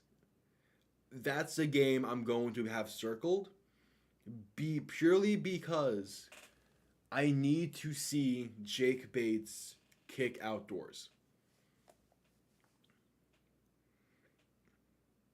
Because there's not a lot of NFL teams that have dome stadiums. Yes, he could play in the NFC South with like the Falcons or Saints and play inside 9+ games a season.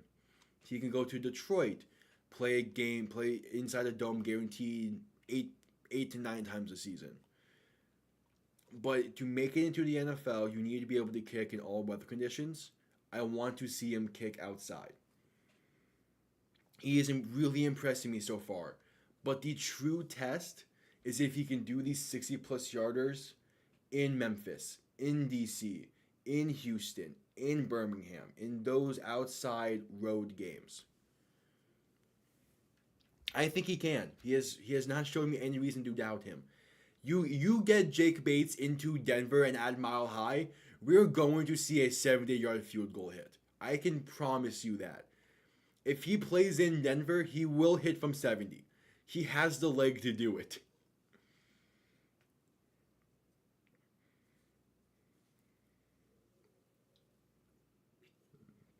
Hell, I'll say he has the leg to hit for 70 in Detroit. Maybe not from 70, but he can hit from 67. Like he could easily break the record if given the chance to.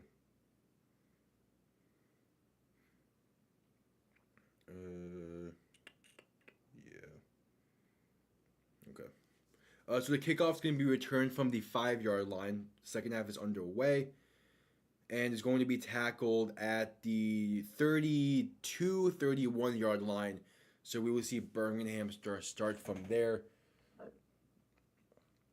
I went on too long of a rant. I forgot to add timeouts back. There we go.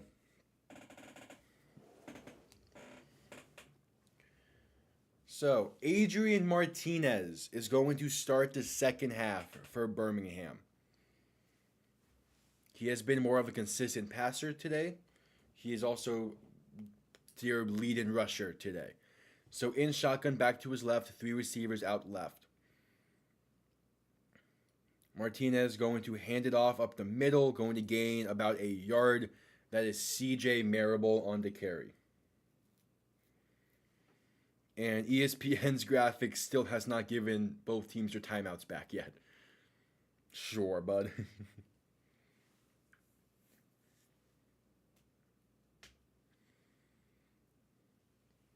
So for second down, Birmingham is using that ground game. They're probably gonna be relying on it quite a bit.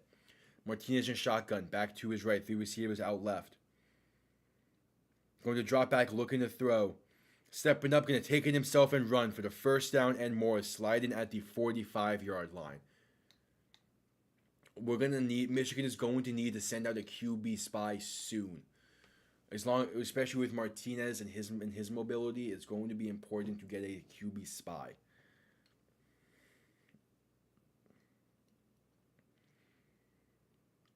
So now 1st and 10. Ball on the 45-yard line. Martinez in shotgun, a back to his left. 2 receivers split out to each side. Michigan dialing up a blitz. Gets picked up decently well. Martinez throwing body across the field. Threw it across the field. Barely incomplete. Just over the outstretched hands of both his intended target and the defender. Rolled out left. Tried to throw it back and was hit by 2 defenders as he was releasing it. The pass was intended for Deion Kane. Nate Brooks was the defender in the area. Sailed over both of them by like a yard. So on 2nd and 10, shotgun back to his left, 3 receivers out left. Going to do a quick hitter to Amari Rodgers on a potential screenplay. Going to be taken down behind the line of scrimmage, but that's going to be a face mask call on Michigan. So it would have been a loss of a yard. Is now instead a face mask and a fresh set of downs. Yeah, that's a very clear and obvious face mask penalty.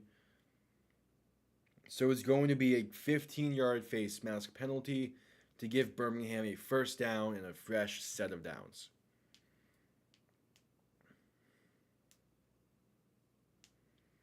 So with 13 minutes left in the third, Birmingham is going to have ball on the plus side of the 50,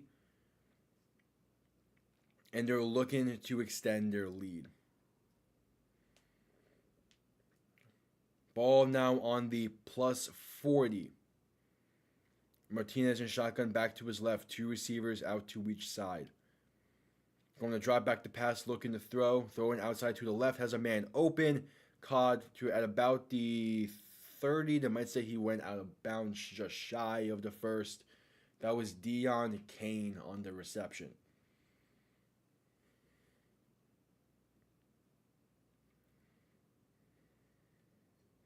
So 12 and a half left in the third. It's going to be 2nd and 1. They marked him just short. It's legit 2nd and inches. Martinez in shotgun, back to his right, two receivers out to each side. Michigan looking like they're leaving the middle of the field pretty open. They're sending a delayed blitz. There's going to be a flag on the play for a false start on Birmingham. So we're going to push them back to a 2nd and 5, basically. And that might have been the better decision, honestly, because Michigan dialed up that blitz really well. They sent a lot of pressure. Looks like they're about to get home. So now 2nd and technically 6, more so 2nd and 5, with 12 minutes left in the third.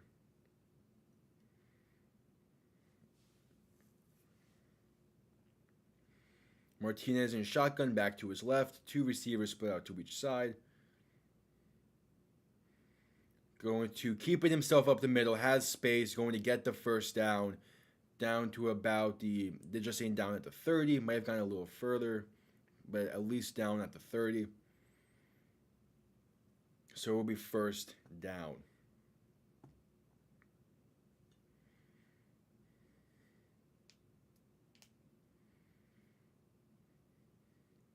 Martinez also from the 2018 recruiting class, alongside Matt Corral. So 1st and 10, 11-10 left in the third. Ball on the plus 30-yard line. In a shotgun back to his right, two receivers out to each side. Michigan sending a little bit of a blitz. Throwing deep towards the end zone. Incomplete. Attended for Deon Cain. Was behind him, tried to throw a back shoulder. Didn't get enough under it. Kind of lucky it wasn't picked. It was just uncatchable. No one was really necessarily in the vicinity to make a proper play on it. As it's going to be 2nd and 10. Ball on the 30. Martinez in shotgun back to his left. Two receivers out to each side. Man in motion, going to look to throw. Thrown over the middle, wide open, caught down to the 13-yard line. That is Marlon Williams on the reception. Michigan trying to get a little bit of a pressure in there. The blitz was picked up well by Birmingham, and Martinez delivers a strike over the middle. So now inside the 20 once again for Birmingham. Ball at the 13-yard line. Martinez in shotgun back to his left. Sending a man in motion. Going to hand it off up the middle for CJ Marable. Has space, breaks one tackle, stumbles forward for the first down. Going to be taken down at about the 3.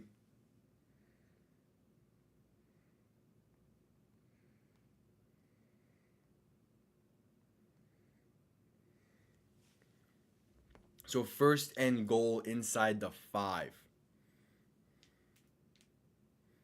9.5 left in the third. A chance to make this a 2-possession game. Martinez going to keep himself in a read option, makes one man miss, stretches forward, going to be marked at the half-yard line just short. Made one man miss, nearly got in. Yeah, he is an inch short about. So close to crossing that goal line, but it's going to be just short. So now going to hand it off for CJ Marable. Trying to fight forward. He doesn't. Maybe gains a half a yard from like it's gonna be they're basically at the like inch yard line. Like they're breathing down the neck of the goal line. So for a third and goal try, again basically at the inch yard line. 8:20 left in the third quarter. Martinez under center, 3 backs in the backfield. Stack in the box.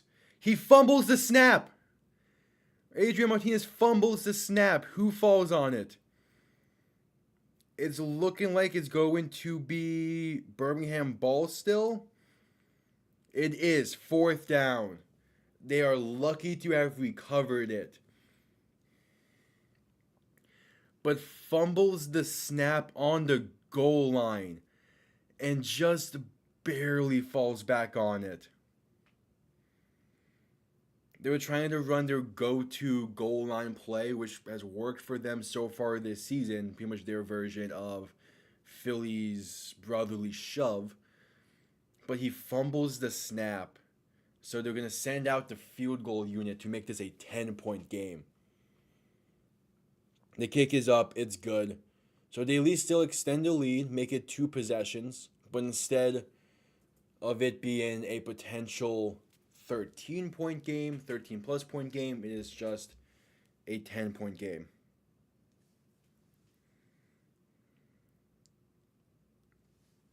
So that will bring us to a quick TV timeout.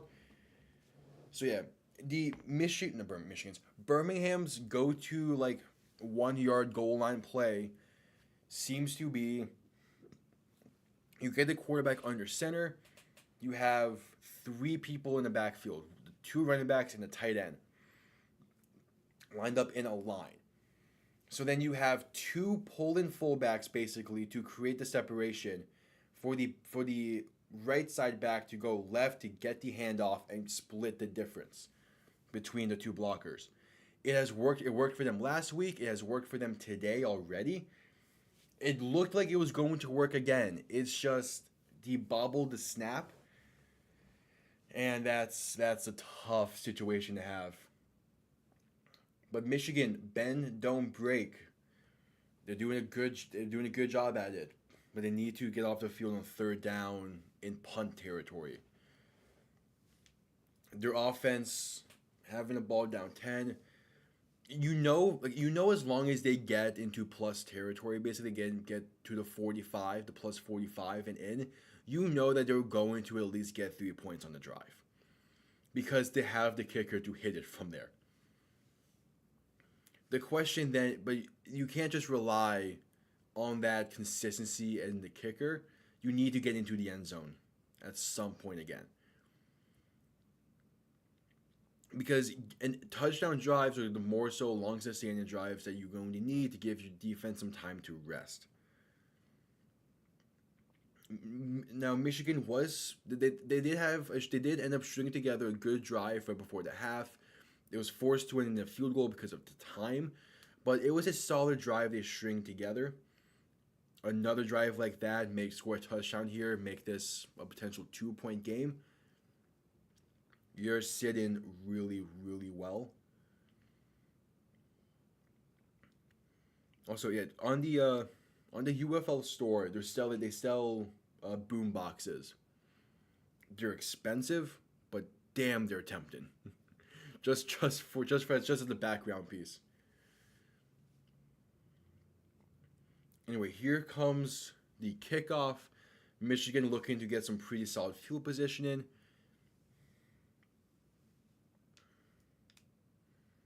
As yeah, the muffin the snap at the goal line could have been detrimental. They're lucky they recovered it.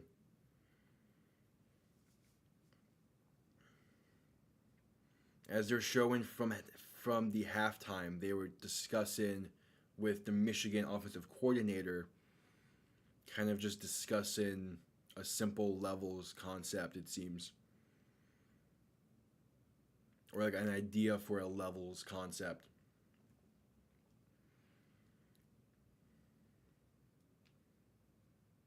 This all access stuff that UFL does, it is great to watch. Because having that transparency is important as the kick is underway, going to be caught at the 10-yard line and returned to about the 36. So that's where we will see EJ Perry take the field to try to cut this lead down. Cut this deficit down. So the last 3 drives for Michigan: a touchdown in 3 plays, a punt in 3 plays, and then the field goal in 4. All of those lasted under a minute 20. They need a solid long drive here. Or at least just a solid drive. In shotgun, back behind him, EJ Perry back shifting to his left. Going to drop back, looking to throw, going to dump it off. It's over the middle, going to be caught, makes one man miss, and dives forward for an extra few yards. Going to be a gain of about 7. That was, I believe, Gary Jennings on the reception. No, it seemed like it was no, I'm looking at the wrong offense. That's why it was Jordan Sewell on the reception. My bad. So in shotgun, back to his right. Perry going to hand it off, trying to get something going on the outside. Going to make his way forward for about an extra yard. And there is a flag post play. We will see what this is on. If this is on Michigan, it's going to bite them. It's a post flag play. Seemed like one of the offensive linemen might have ran through his block a little too hard. Post the snap, post a whistle. But we will see. Unnecessary roughness on Birmingham. So that would be a first down for Michigan.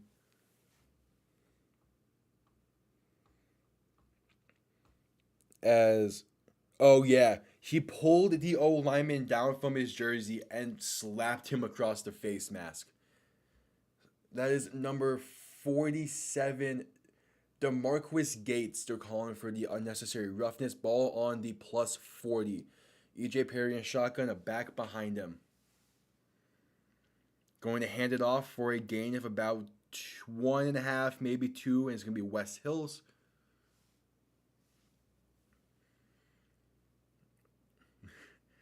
That could be, Giddy Up could be the real Stallions saying. The NFL has some weird official sayings as well. So I don't put it past them. So gain of 1 on the carry there. So ball on the 39. EJ Perry and shotgun, a back to his right. 2 receivers out right. Going to play action, trying to look to throw. Going to scramble out right. Gets rid of it. Gonna be incomplete.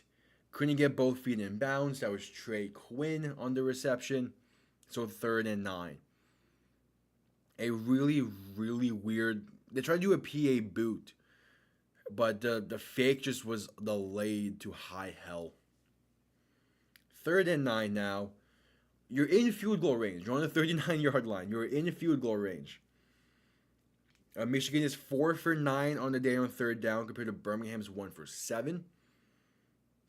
In shotgun, a back to his left. 3 receivers to the right. Perry looking to throw. Birmingham sending a pressure. Throwing over the middle. Caught.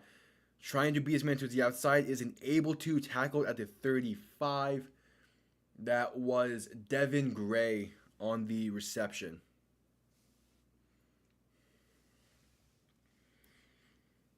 Yeah, I think the only official one is St. Louis's, which it's a fun one. As Jake Bates on for the field goal try. Made one from 62 earlier today. This one not from 53 yards.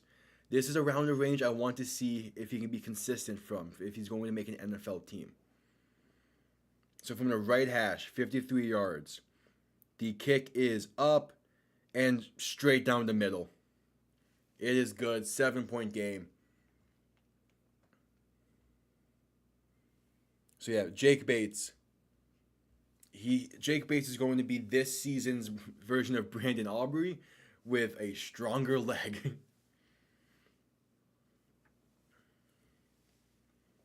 Maybe the like hashtags or the team standings or whatnot, they're for shits and giggles. I mean, like the Arizona Cardinals, theirs is Rise the Red Sea, I believe. Dumb. Right, Bates is a legend.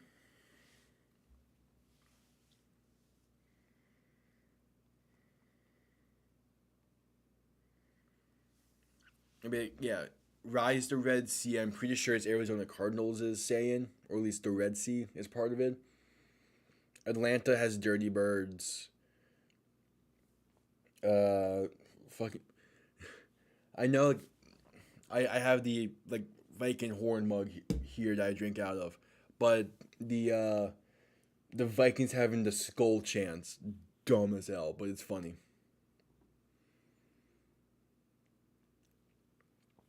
It's hard to say he looks better than Destroyin because Destroyin hasn't had a field goal attempt. But yes, he is looking better than Destroyin.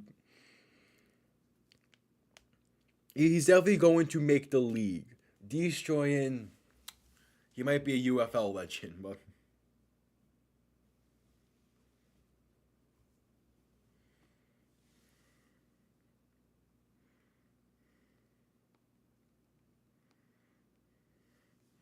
yeah, that's the thing with San Antonio. I mentioned it yesterday. I want to see them kick more field goals and give Destroyin a chance. That was one thing I said entering today's game. I want to see Jake Bates have more of a chance from less than 60. And so far, from 53, he's just as good. But in the NFL, you're not going to be asked. I've mentioned this before. In the NFL, you're not going to be asked for consistent 60 plus yarders, 55 plus yarders. You're going to be asked for the 40 and 40 to 54. There we go. That range. That's where you need to be really money from. I mean, Jake Bates, he's going to be just fine. Has the leg to kick from 60 plus and the accuracy to kick from straight down the middle. So the broadcast is showing other things that are about 64 yards in length, including 27 Shaquille O'Neal's. That's the best comparison. Chris Johnson saying that he would run it in 6.784. CJ2K, underrated all-time tight end running back.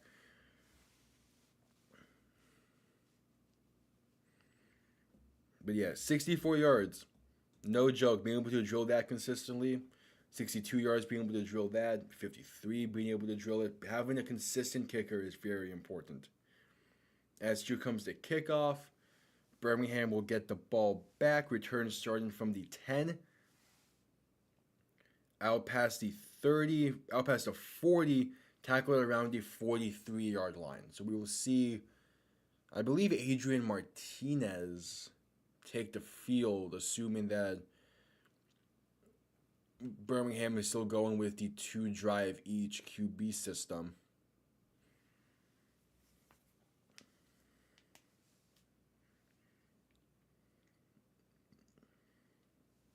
So 4:10 left in the third.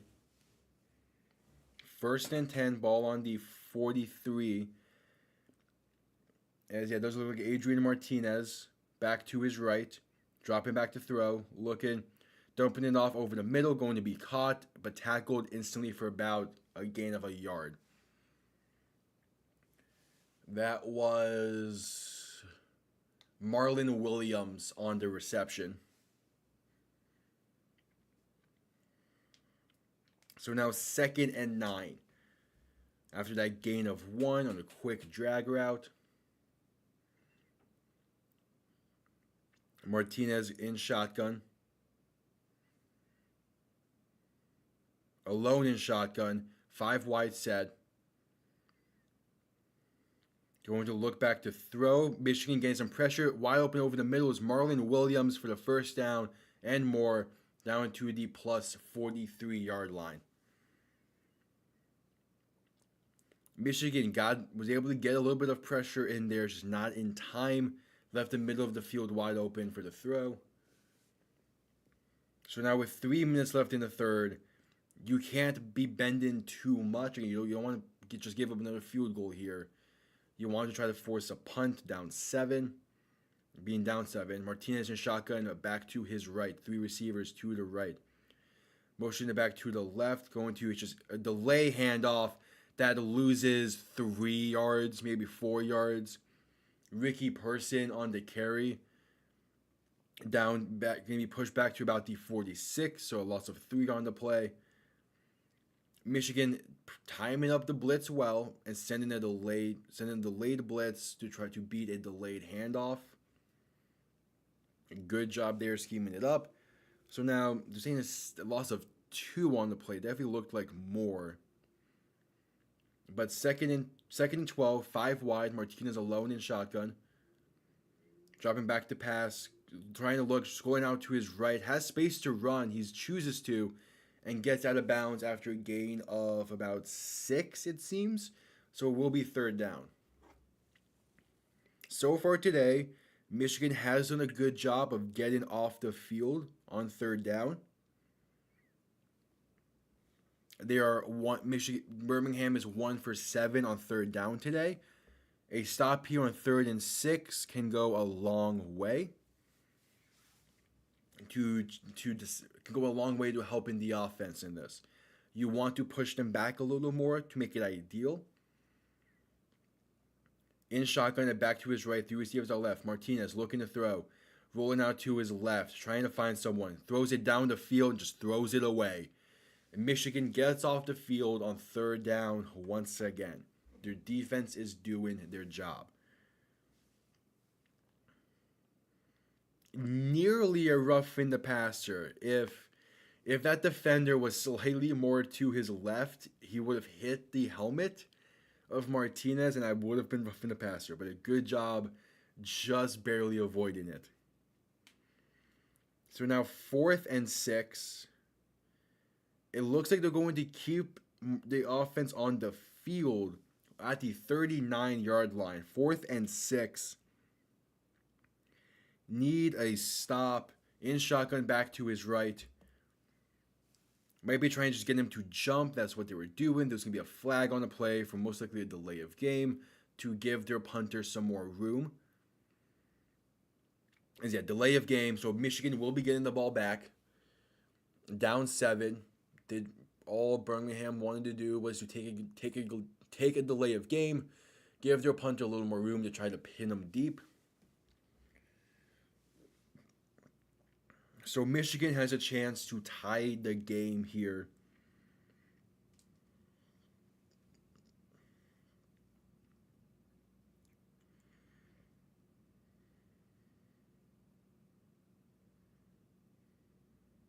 The punt is underway.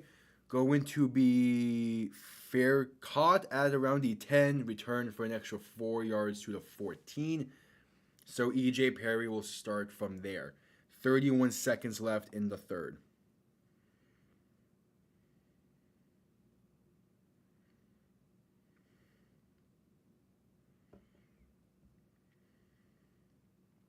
As the amount of people just being like, Jake Bates, you are a random NFL team. It's funny.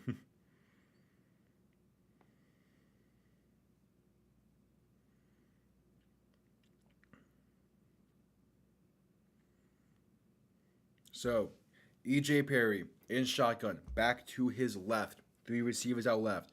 Play action, throw in right side, and nearly picked. Passes broken up. Attended for Marcus Sims. That was Mark Gilbert breaking it up. Could have picked it and take it to the house. Yeah, just not a great throw at all. I'm not sure what he was throwing there. If he throws it more outside, it's a better throw, but he throws it inside. and it's nearly picked. And that might bring us to the fourth quarter. Michigan is lined up to run another play. They do snap it, but right before the end of the third. For a screenplay, it is caught, has the blockers on the outside, jumps over one defender, gets the first down, and tackled out of bounds at around the 28. That was Nate McCrary on the reception on the screen to end the third quarter. As I just realized I have had the halftime thing up the entirety of the third. That's on me. So, fourth quarter now. And Michigan will have a fresh set of downs to begin.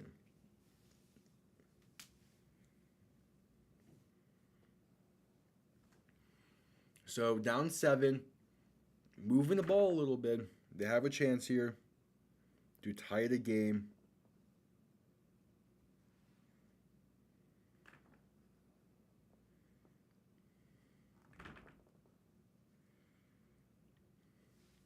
So we'll see. The offense getting a little something going here on that screenplay, gives them a little momentum entering the fourth. This is a chance for them. This is a chance for them to truly piece together a solid quarter of football to close out the game.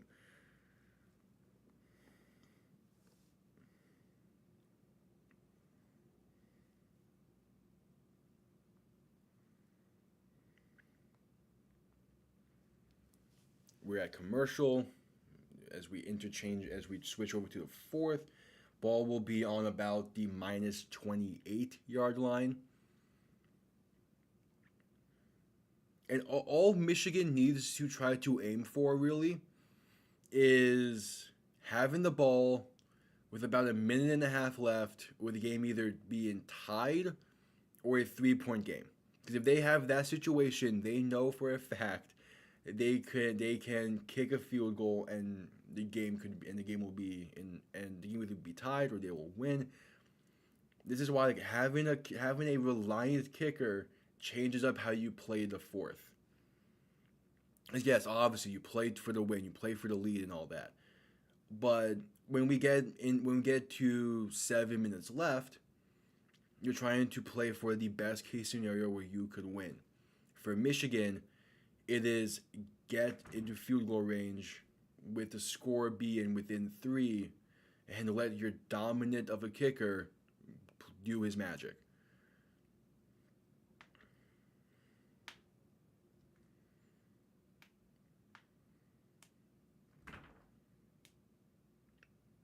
As for some of these commercials, make no sense. Anyway, we are back from commercial. Start of the fourth quarter. Michigan having the ball. Fresh set of downs. E.J. Perry trying to hype up the sideline as right before the end of the third. So he's in shotgun, a back to his left. Going to hand it off. Has space on the outside to pick up a few yards. Going to gain about 3, maybe 4. That was Nate McCreary on the carry. Gain of 3. So ball would now be placed at about the 32-yard line.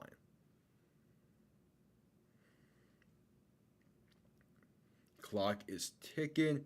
And the E.J. Perry today, 12 for 22, 158 yards, 1 touchdown, 1 interception. Playing very solid. We'll like to see him use his legs a little bit more. He's at 1 carry for 10 yards. But it hasn't been in the cards. So in shotgun, a back to his left. 3 receivers out left on 2nd and 7. Birmingham tries to send a blitz. E.J. Perry going to throw it over the middle for a gain of about 5. On a quick slant route. It's going to be 3rd down. 3rd and 3. Instead a gain of 4 on the play. 14 minutes left in the game. Perry just a quick slant. He puts it where only his receiver can catch it. And he does. That was Trey Quinn. So now 3rd and 3. Ball on about the 35. Perry in shotgun, a back to his right. Going to look to throw. Pump fakes, throws it, and one hops it to the receiver, incomplete. The pass was intended for Trey Quinn, hesitated on the throw, and they're going to bring out the punting unit. Not how you wanted that drive to go. The first drive of the fourth, again, you're probably just hoping for a field goal at the least to cut the lead, cut the deficit down. Instead, they have to send out the punter, Brock Miller, to punt this one away. Gets the punt off, going to be caught at about the 16 and returned out past the 25 to about the 27. So with 13 minutes left in the game, a 7-point game, Birmingham needs to get something going. Not needs to get something going. They need to have a successful drive here, as we are going to commercial apparently. Okay.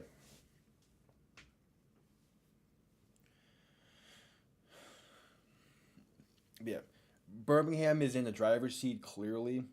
Again, having the ball up 7, with the way the UFL clock works, they can kill a lot of time here and make it tough for Michigan to work a comeback. It's still far from over, but there's just no consistency in the Michigan offense to where you can reliably say, hey, they get the ball back, and if the score stays the same, they get the ball back, you can be confident that they get into a spot where they can add points. It's a good when the offense is clicking, when Michigan's offense is clicking, it is a very, very solid offense. The issue is there's not a lot of consistency to it. That's because of the offensive line. That's because of E.J. Perry and his accuracy. That's the lack of a consistent run game. They just need to get a more consistent offense going, and they're going to be a tough team to beat.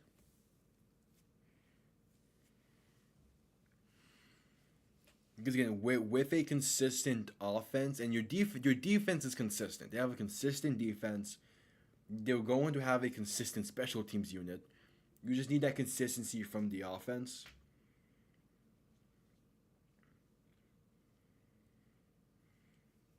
Which we might be seeing it coming up.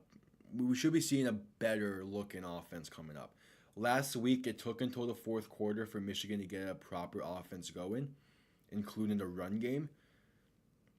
We might be seeing something like that here again today, where once they get the ball back, they figure it out. But first, their defense needs to make a stop. Birmingham's offense has not looked good today. Yes, they got 20. It's not been a good offense.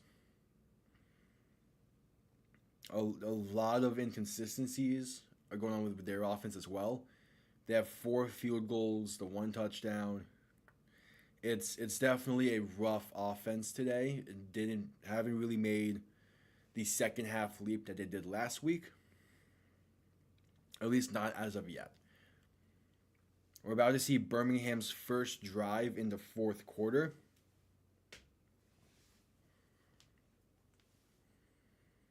As they're interviewing E.J. Perry on the sideline about the previous play. But in shotgun and back to his right, 3 receivers out left. It is Matt Corral, throws it over the middle, caught at the 40, runs up for an extra 4-ish yards down to about the 44-yard line. That was Deion Kane on the reception. So again, Michigan's defense is going to need to stop here. They've played well on third down so far today, so they need to just try to get Birmingham into a third and medium or long. Corral and shotgun back to his left, 3 receivers out left. Michigan is going to be dialing up a blitz. It's a screenplay that gets blown up. Incomplete. Never had full possession of it. Michigan read that screenplay like a book. As soon as the ball hit the hands of Gary Jennings, it gets jarred loose. And it will be 2nd and 10. Ball on the 44-yard line. 43-yard line, it seems.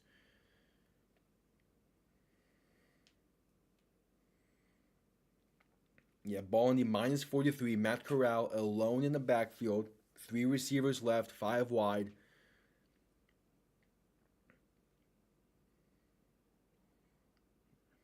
Michigan dropping back into coverage. Corral stepping up, looking to throw. Dumps off to a wide open running back in the flat to pick up the first down and more. Down to about the plus 44. That is CJ Marable on the reception.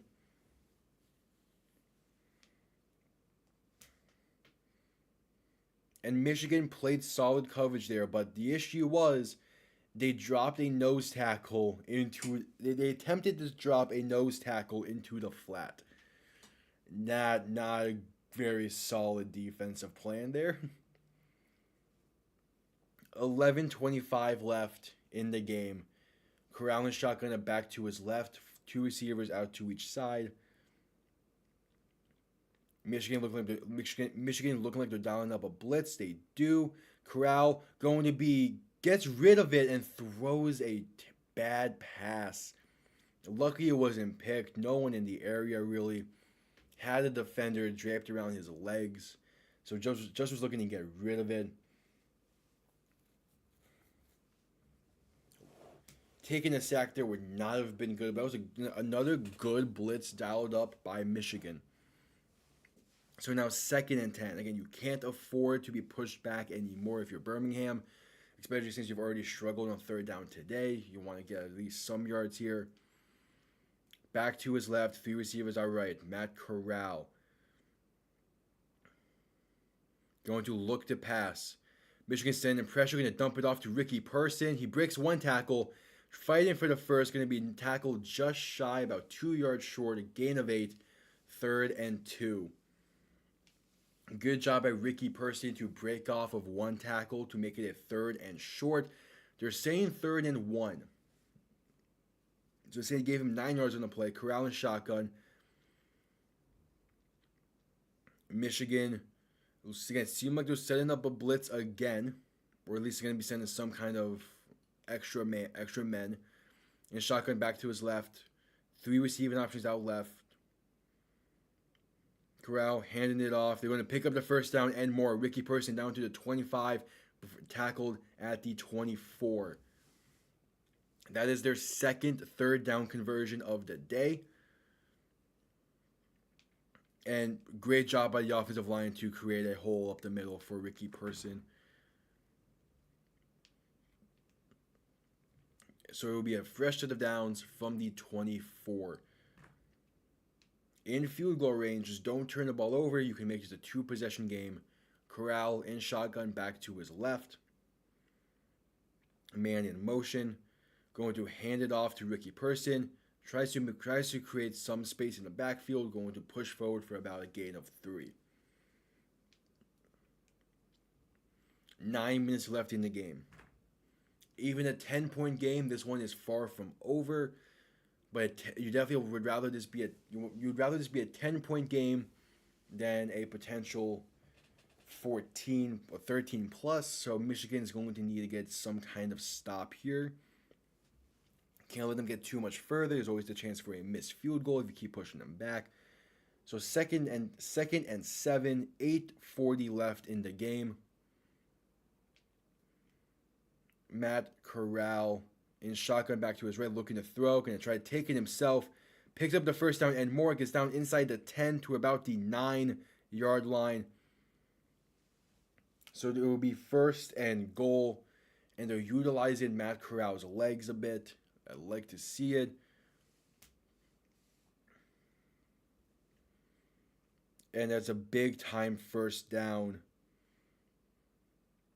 As a hole right up the middle for Corral to run into on the QB draw. And that's going to set up a 1st and goal. Again, if you're Michigan, you just can't let them get into the end zone. Ball on the 9.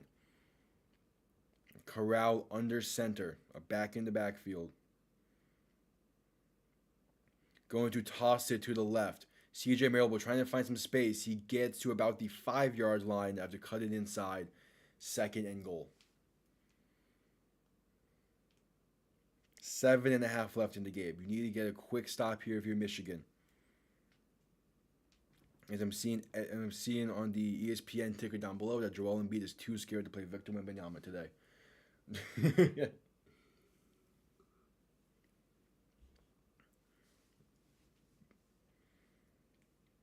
Second and goal. Ball on the 5. Under center, CJ Marable in the backfield. 7 minutes left. Corral going to hand it off once again CJ Marable, and he's going to lose 4. Tackled at the 9-yard line by Noah Dawkins on the tackle for loss. 3rd and goal. Again, holding them to a field goal is big. Make it a 10-point game. Give your offense a chance to bring this one into 2 with a touchdown and the 2-point try. 6:23 left in the game. Corral in shotgun back to his left. Motioning the back out right. Looking to throw. Going to be avoids 1 sack. Rolling out to his right. Throw in end zone. Picked off. Intercepted in the end zone by Michigan. That is Keith Gibson on the interception. Matt Corral tries throwing it across his body towards the middle of the end zone, and it is picked off. That is not what you needed there. Just throw it away. All you needed to do was throw it away, and you get a 10-point lead. Instead, it is picked. And Corral might be selling.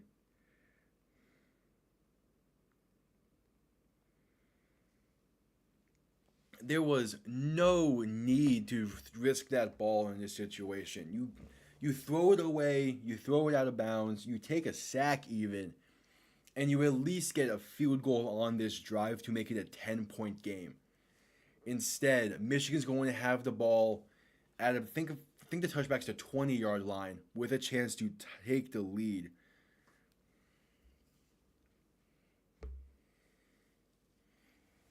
Just unacceptable.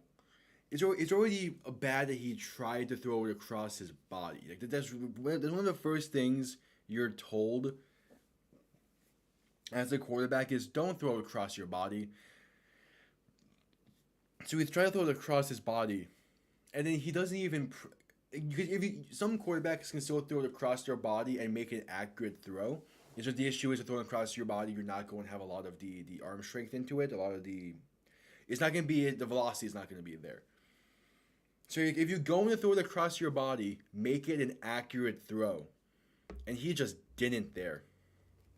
It was behind the receiver, into the hands easily of the Michigan defender, and they have a chance now.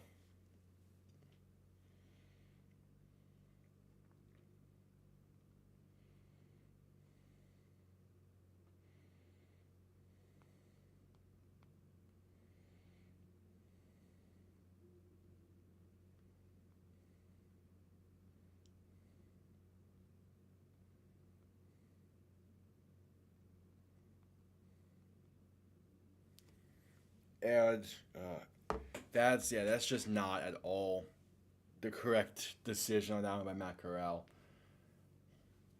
So E.J. Perry has a chance to come up clutch once again. 6 minutes left in the game. Down by 7. Your defense gives you the momentum. Build upon it.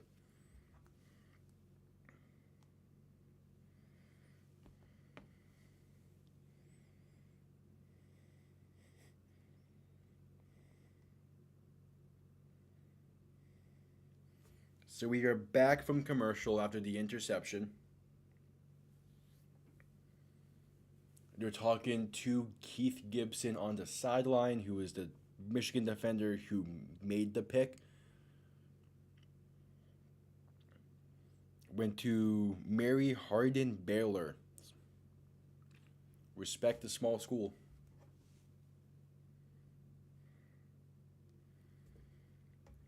Perry looking to throw, going to dump it off right to West Hills, going to push forward for about a gain of 3. Yeah, I don't know what Corral was thinking. Mahomes doesn't even try to make that throw most of the time.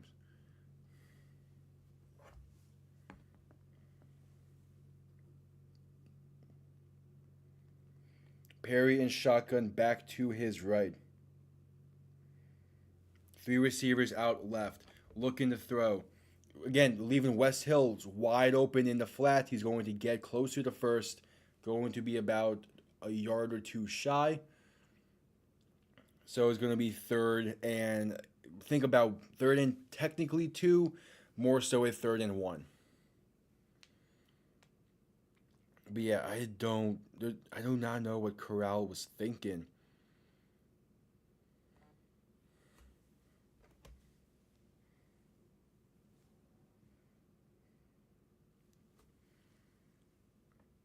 So third and 2, 5:10 left in the game. Perry and shotgun back to his right. Going to keep himself in a read option, trying to get to the outside. Had the outside, but barely gets tripped up. It is going to be short. What? That's a game save. That's not a game save, but that's a incredible tackle. Because if Perry gets to the outside, he gets the first. Instead, it is now a 4th and 2. That was DeMarquis Gates on the tackle.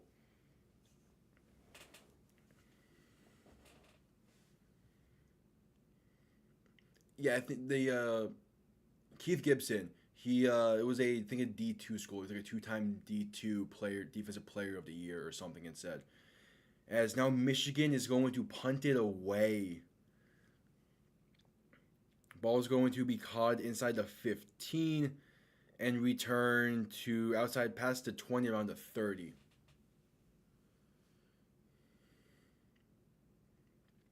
Matt Corral just got saved by his defense, forcing a 3 and out. Because now we're at about 4 minutes left in the game. Michigan has all timeouts. Still a 7-point game, but Michigan, you had it. Michigan had all the momentum going for them. Even a field goal on that drive is better, is a win. But instead, Birmingham has the ball back. Matt Corral is being sent back out with 4:04 left in the game. In shotgun, a back to his left.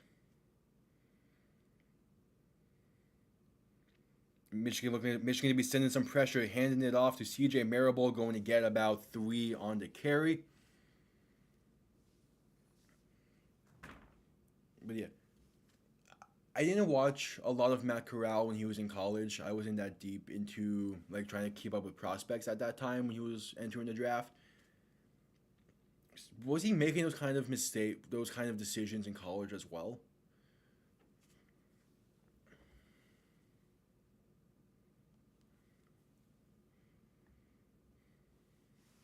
Anyway, in shotgun, back to his left, 3 receivers out left, motion the back to the right, going to just hand it off once again, fighting, going to get about 3 yards to make it 3rd and 2.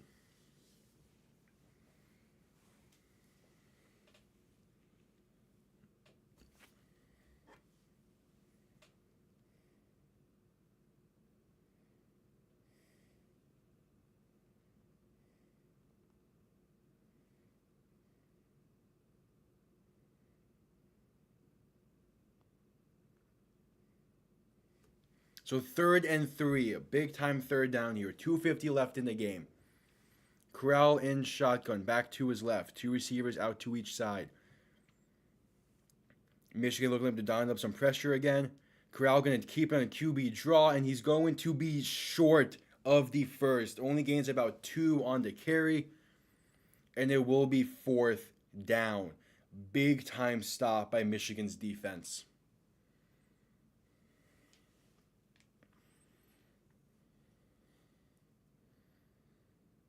And Michigan is calling their first timeout.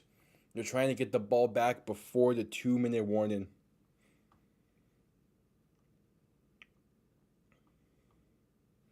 The official marking is Matt Corral is 34 inches short.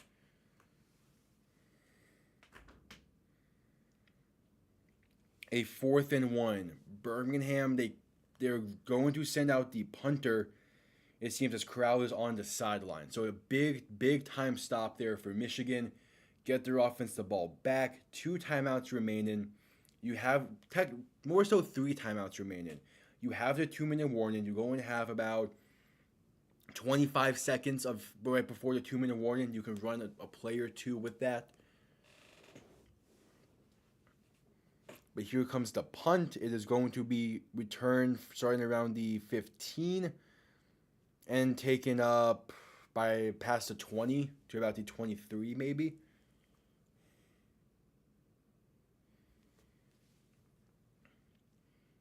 And now Michigan's offense has all the power. With it being a 7-point game, if they do score a touchdown, they still need to convert the conversion try. But they're in a really, really good spot. 2:25 left in the game. Probably have another play or two before the 2-minute warning. In shotgun, back to his left. Perry looking to throw. Throwing left side, going to be caught by someone who's wide open. Bobbled a little bit, trying to make someone miss, can be tackled at around the 32-yard line. That is Jordan Sewell on the reception. And that should bring us to the 2-minute warning.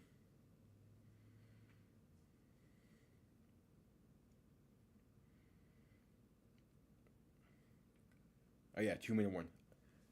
Yeah, Corral. I think Corral was North Carolina. Okay, yeah, it's been a minute since I've had to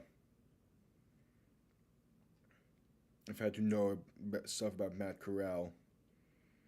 I know he went to Ole Miss. Okay. Yeah, he went to Ole Miss. That makes so who? I don't know who I was thinking about then.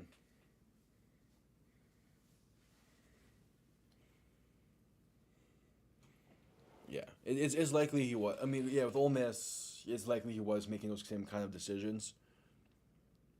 Nothing against Ole Miss per se. It's just in the SEC, you're not always playing high end teams. Like, yeah, you have the Alabamas, the Georgias, the LSU's, kind of. For the most part, though, you're playing like the schools you bring in, give a shit ton of money for to play, or like Mississippi State with him going to Ole Miss.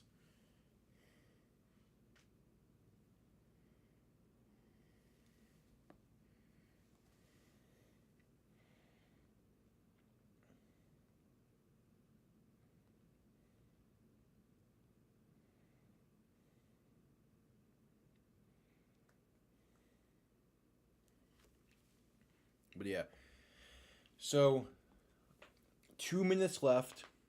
Now, because of how everything works, Michigan isn't detrimental for needing a touchdown here because they can go for the 4th and 12, do stuff that way. You would like a touchdown, but then the question then becomes, what do you go for in the conversion try? Okay, those kind of bad decisions are in his play style. That's why he's in the UFL. No, I'm kidding.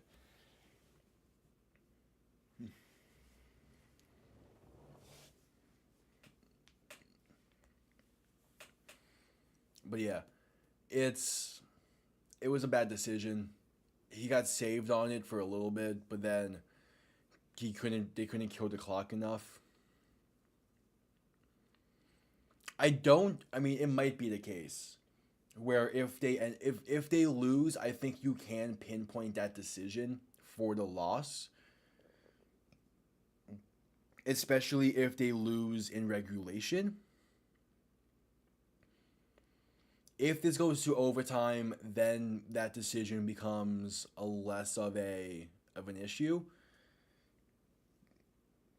because in theory they should be able to win this in overtime.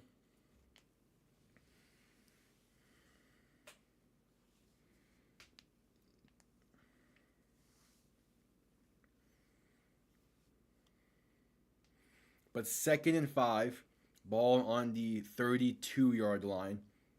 2 timeouts remaining for Michigan. E.J. Perry in shotgun, a back to his left, 2 receivers out to each side.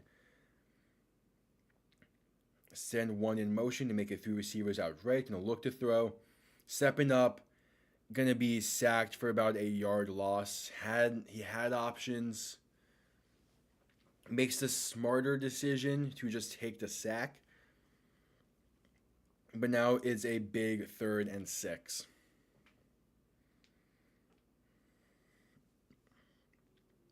Shotgun looking to throw. Perry has some pressure, escapes the pressure, rolls out, going to run, taking himself, get the first down, and there's going to be a flag. E.J. Perry slid down. The hit came in late by Scooby Wright.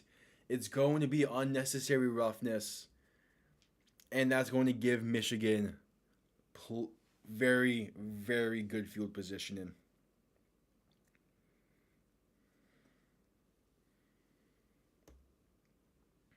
Yeah, E.J. Perry gave himself up. He was sliding. The hit came in just a tad late.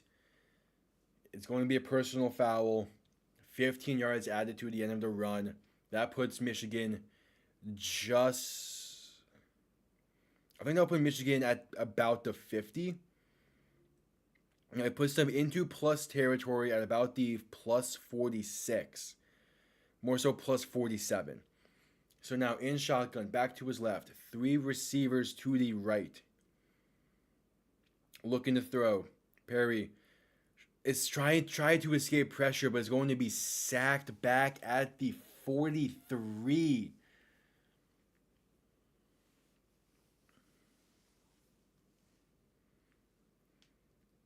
Again, Perry had some options on the play. Definitely had options on the play. Just they weren't looking. He couldn't get the ball out in time. He loses 8 yards on the sack.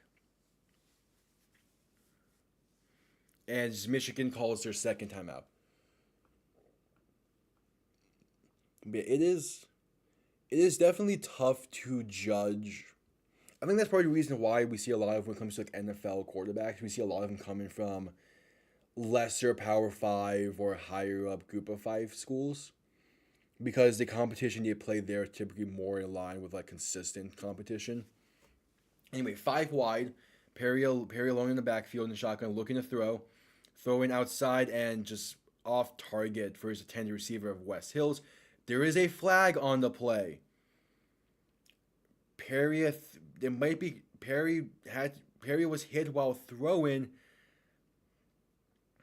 Personal foul, roughing the passer on Birmingham. Wow. That was Taco Charlington being called for roughing the passer. Oh yeah, he goes high. He hits the face mask. On that. So it is roughing the passer by technicality. New set of downs for Michigan. And they have ball in plus territory again. Ball on the plus 41. 1st and 10. In shotgun, back to his right. E.J. Perry looking to throw. Going to do a quick pass out towards the left. Going to be caught. Gets out of bounds. That is Trey Quinn for a gain of about 5, maybe 4.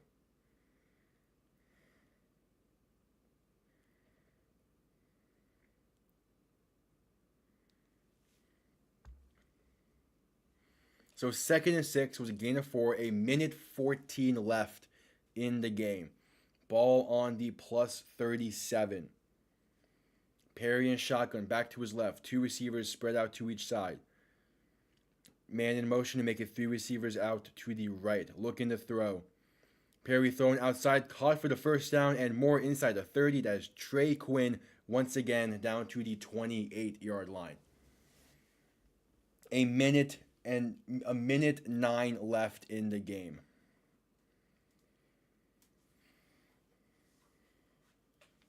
And this game is coming down to the wire.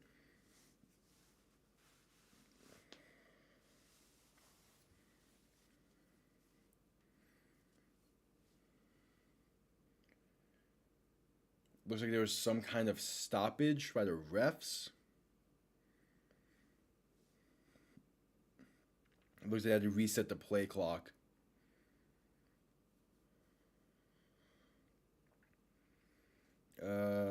Or are they reviewing? There's a late flag on the play. Maybe Dean Blandino saw something that was warranted a flag. But there is now a flag on the field.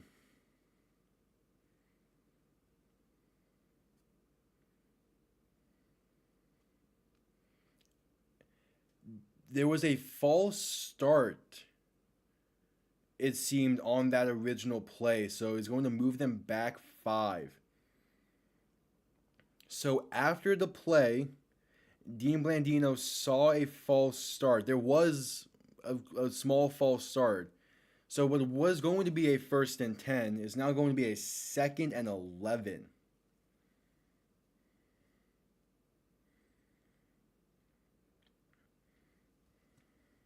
No, first, okay, so 1st and 15, they're applying it after the play, it seems. So, wait, what?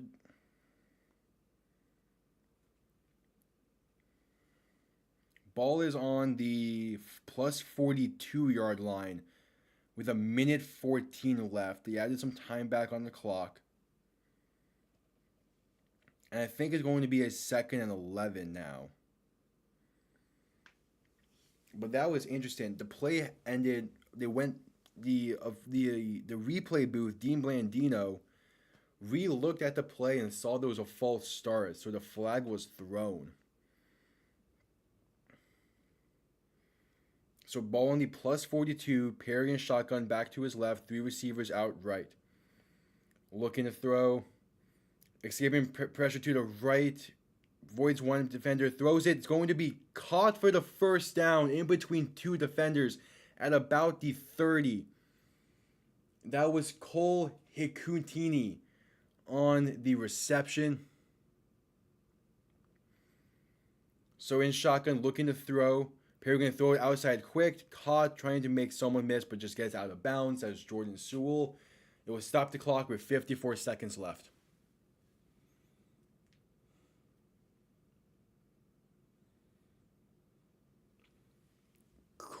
They highlighted it at the beginning of the game. Matt Corral entered college, or like he started college around. He was part of the 2018 high school class. So him and Edling might have played against each other. And yeah, these close games, love to see as Perry looking to throw. Gonna throw it over the middle and it's incomplete. Intended for Jordan Sewell. Yes, Sewell. So it would be 3rd and 7. 50 seconds left.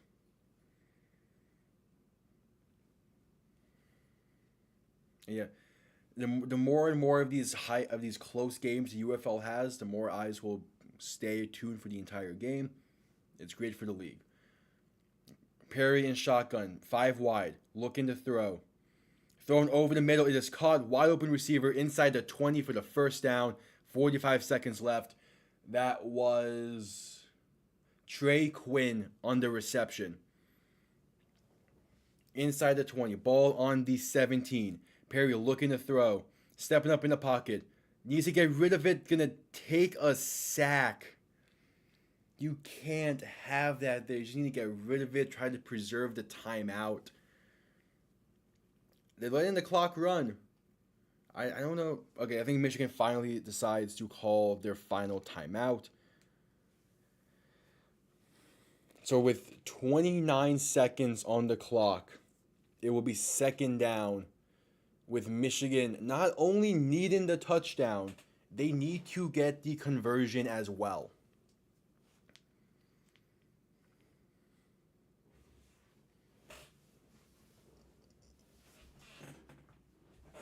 So 30, they added a second back on the clock. There's 30 seconds left in the game. Again, not only do they need the touchdown, they need the conversion. 2nd and 14.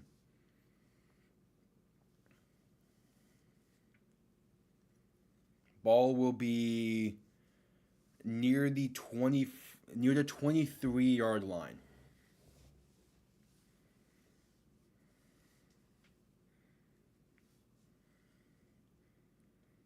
Ball on the 22-yard line about. 5 wide set. E.J. Perry alone in shotgun.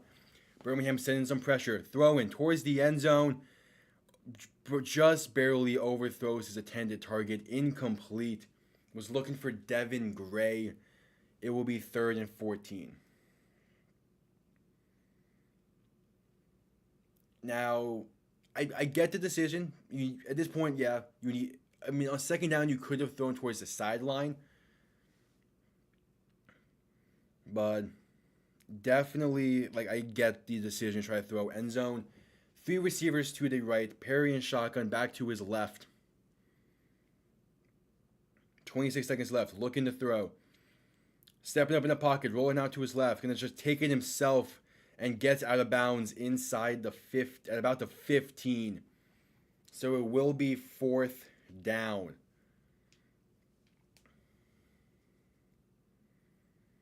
They're going to keep the offense on the field on 4th and 6 with 20 seconds left. Needing a touchdown and then the conversion attempt as well.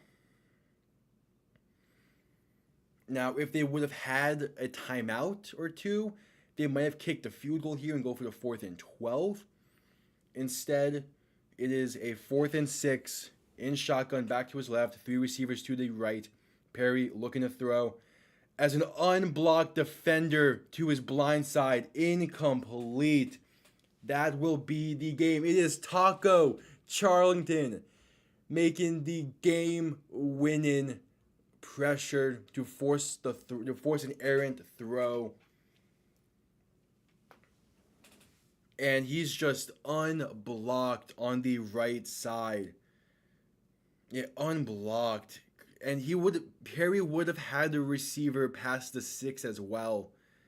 But there was miscommunication between the tackle and the running back on who the running back should pick up, which leaves Taco Charlton unblocked off the outside. And thus Birmingham escapes this one.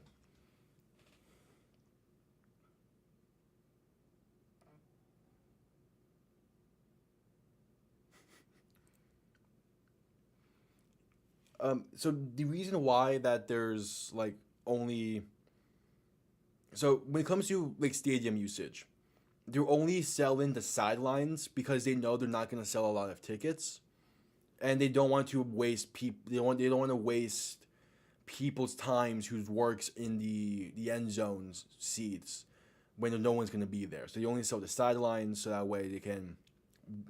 Now it's that way because they know that's pretty much all about they're going to sell. Yeah, E.J. Perry, man. I mean, it was a solidly played game. It came down to the wire, but at the end of the day, Birmingham escapes this one, and I have no idea what to do for power rankings now.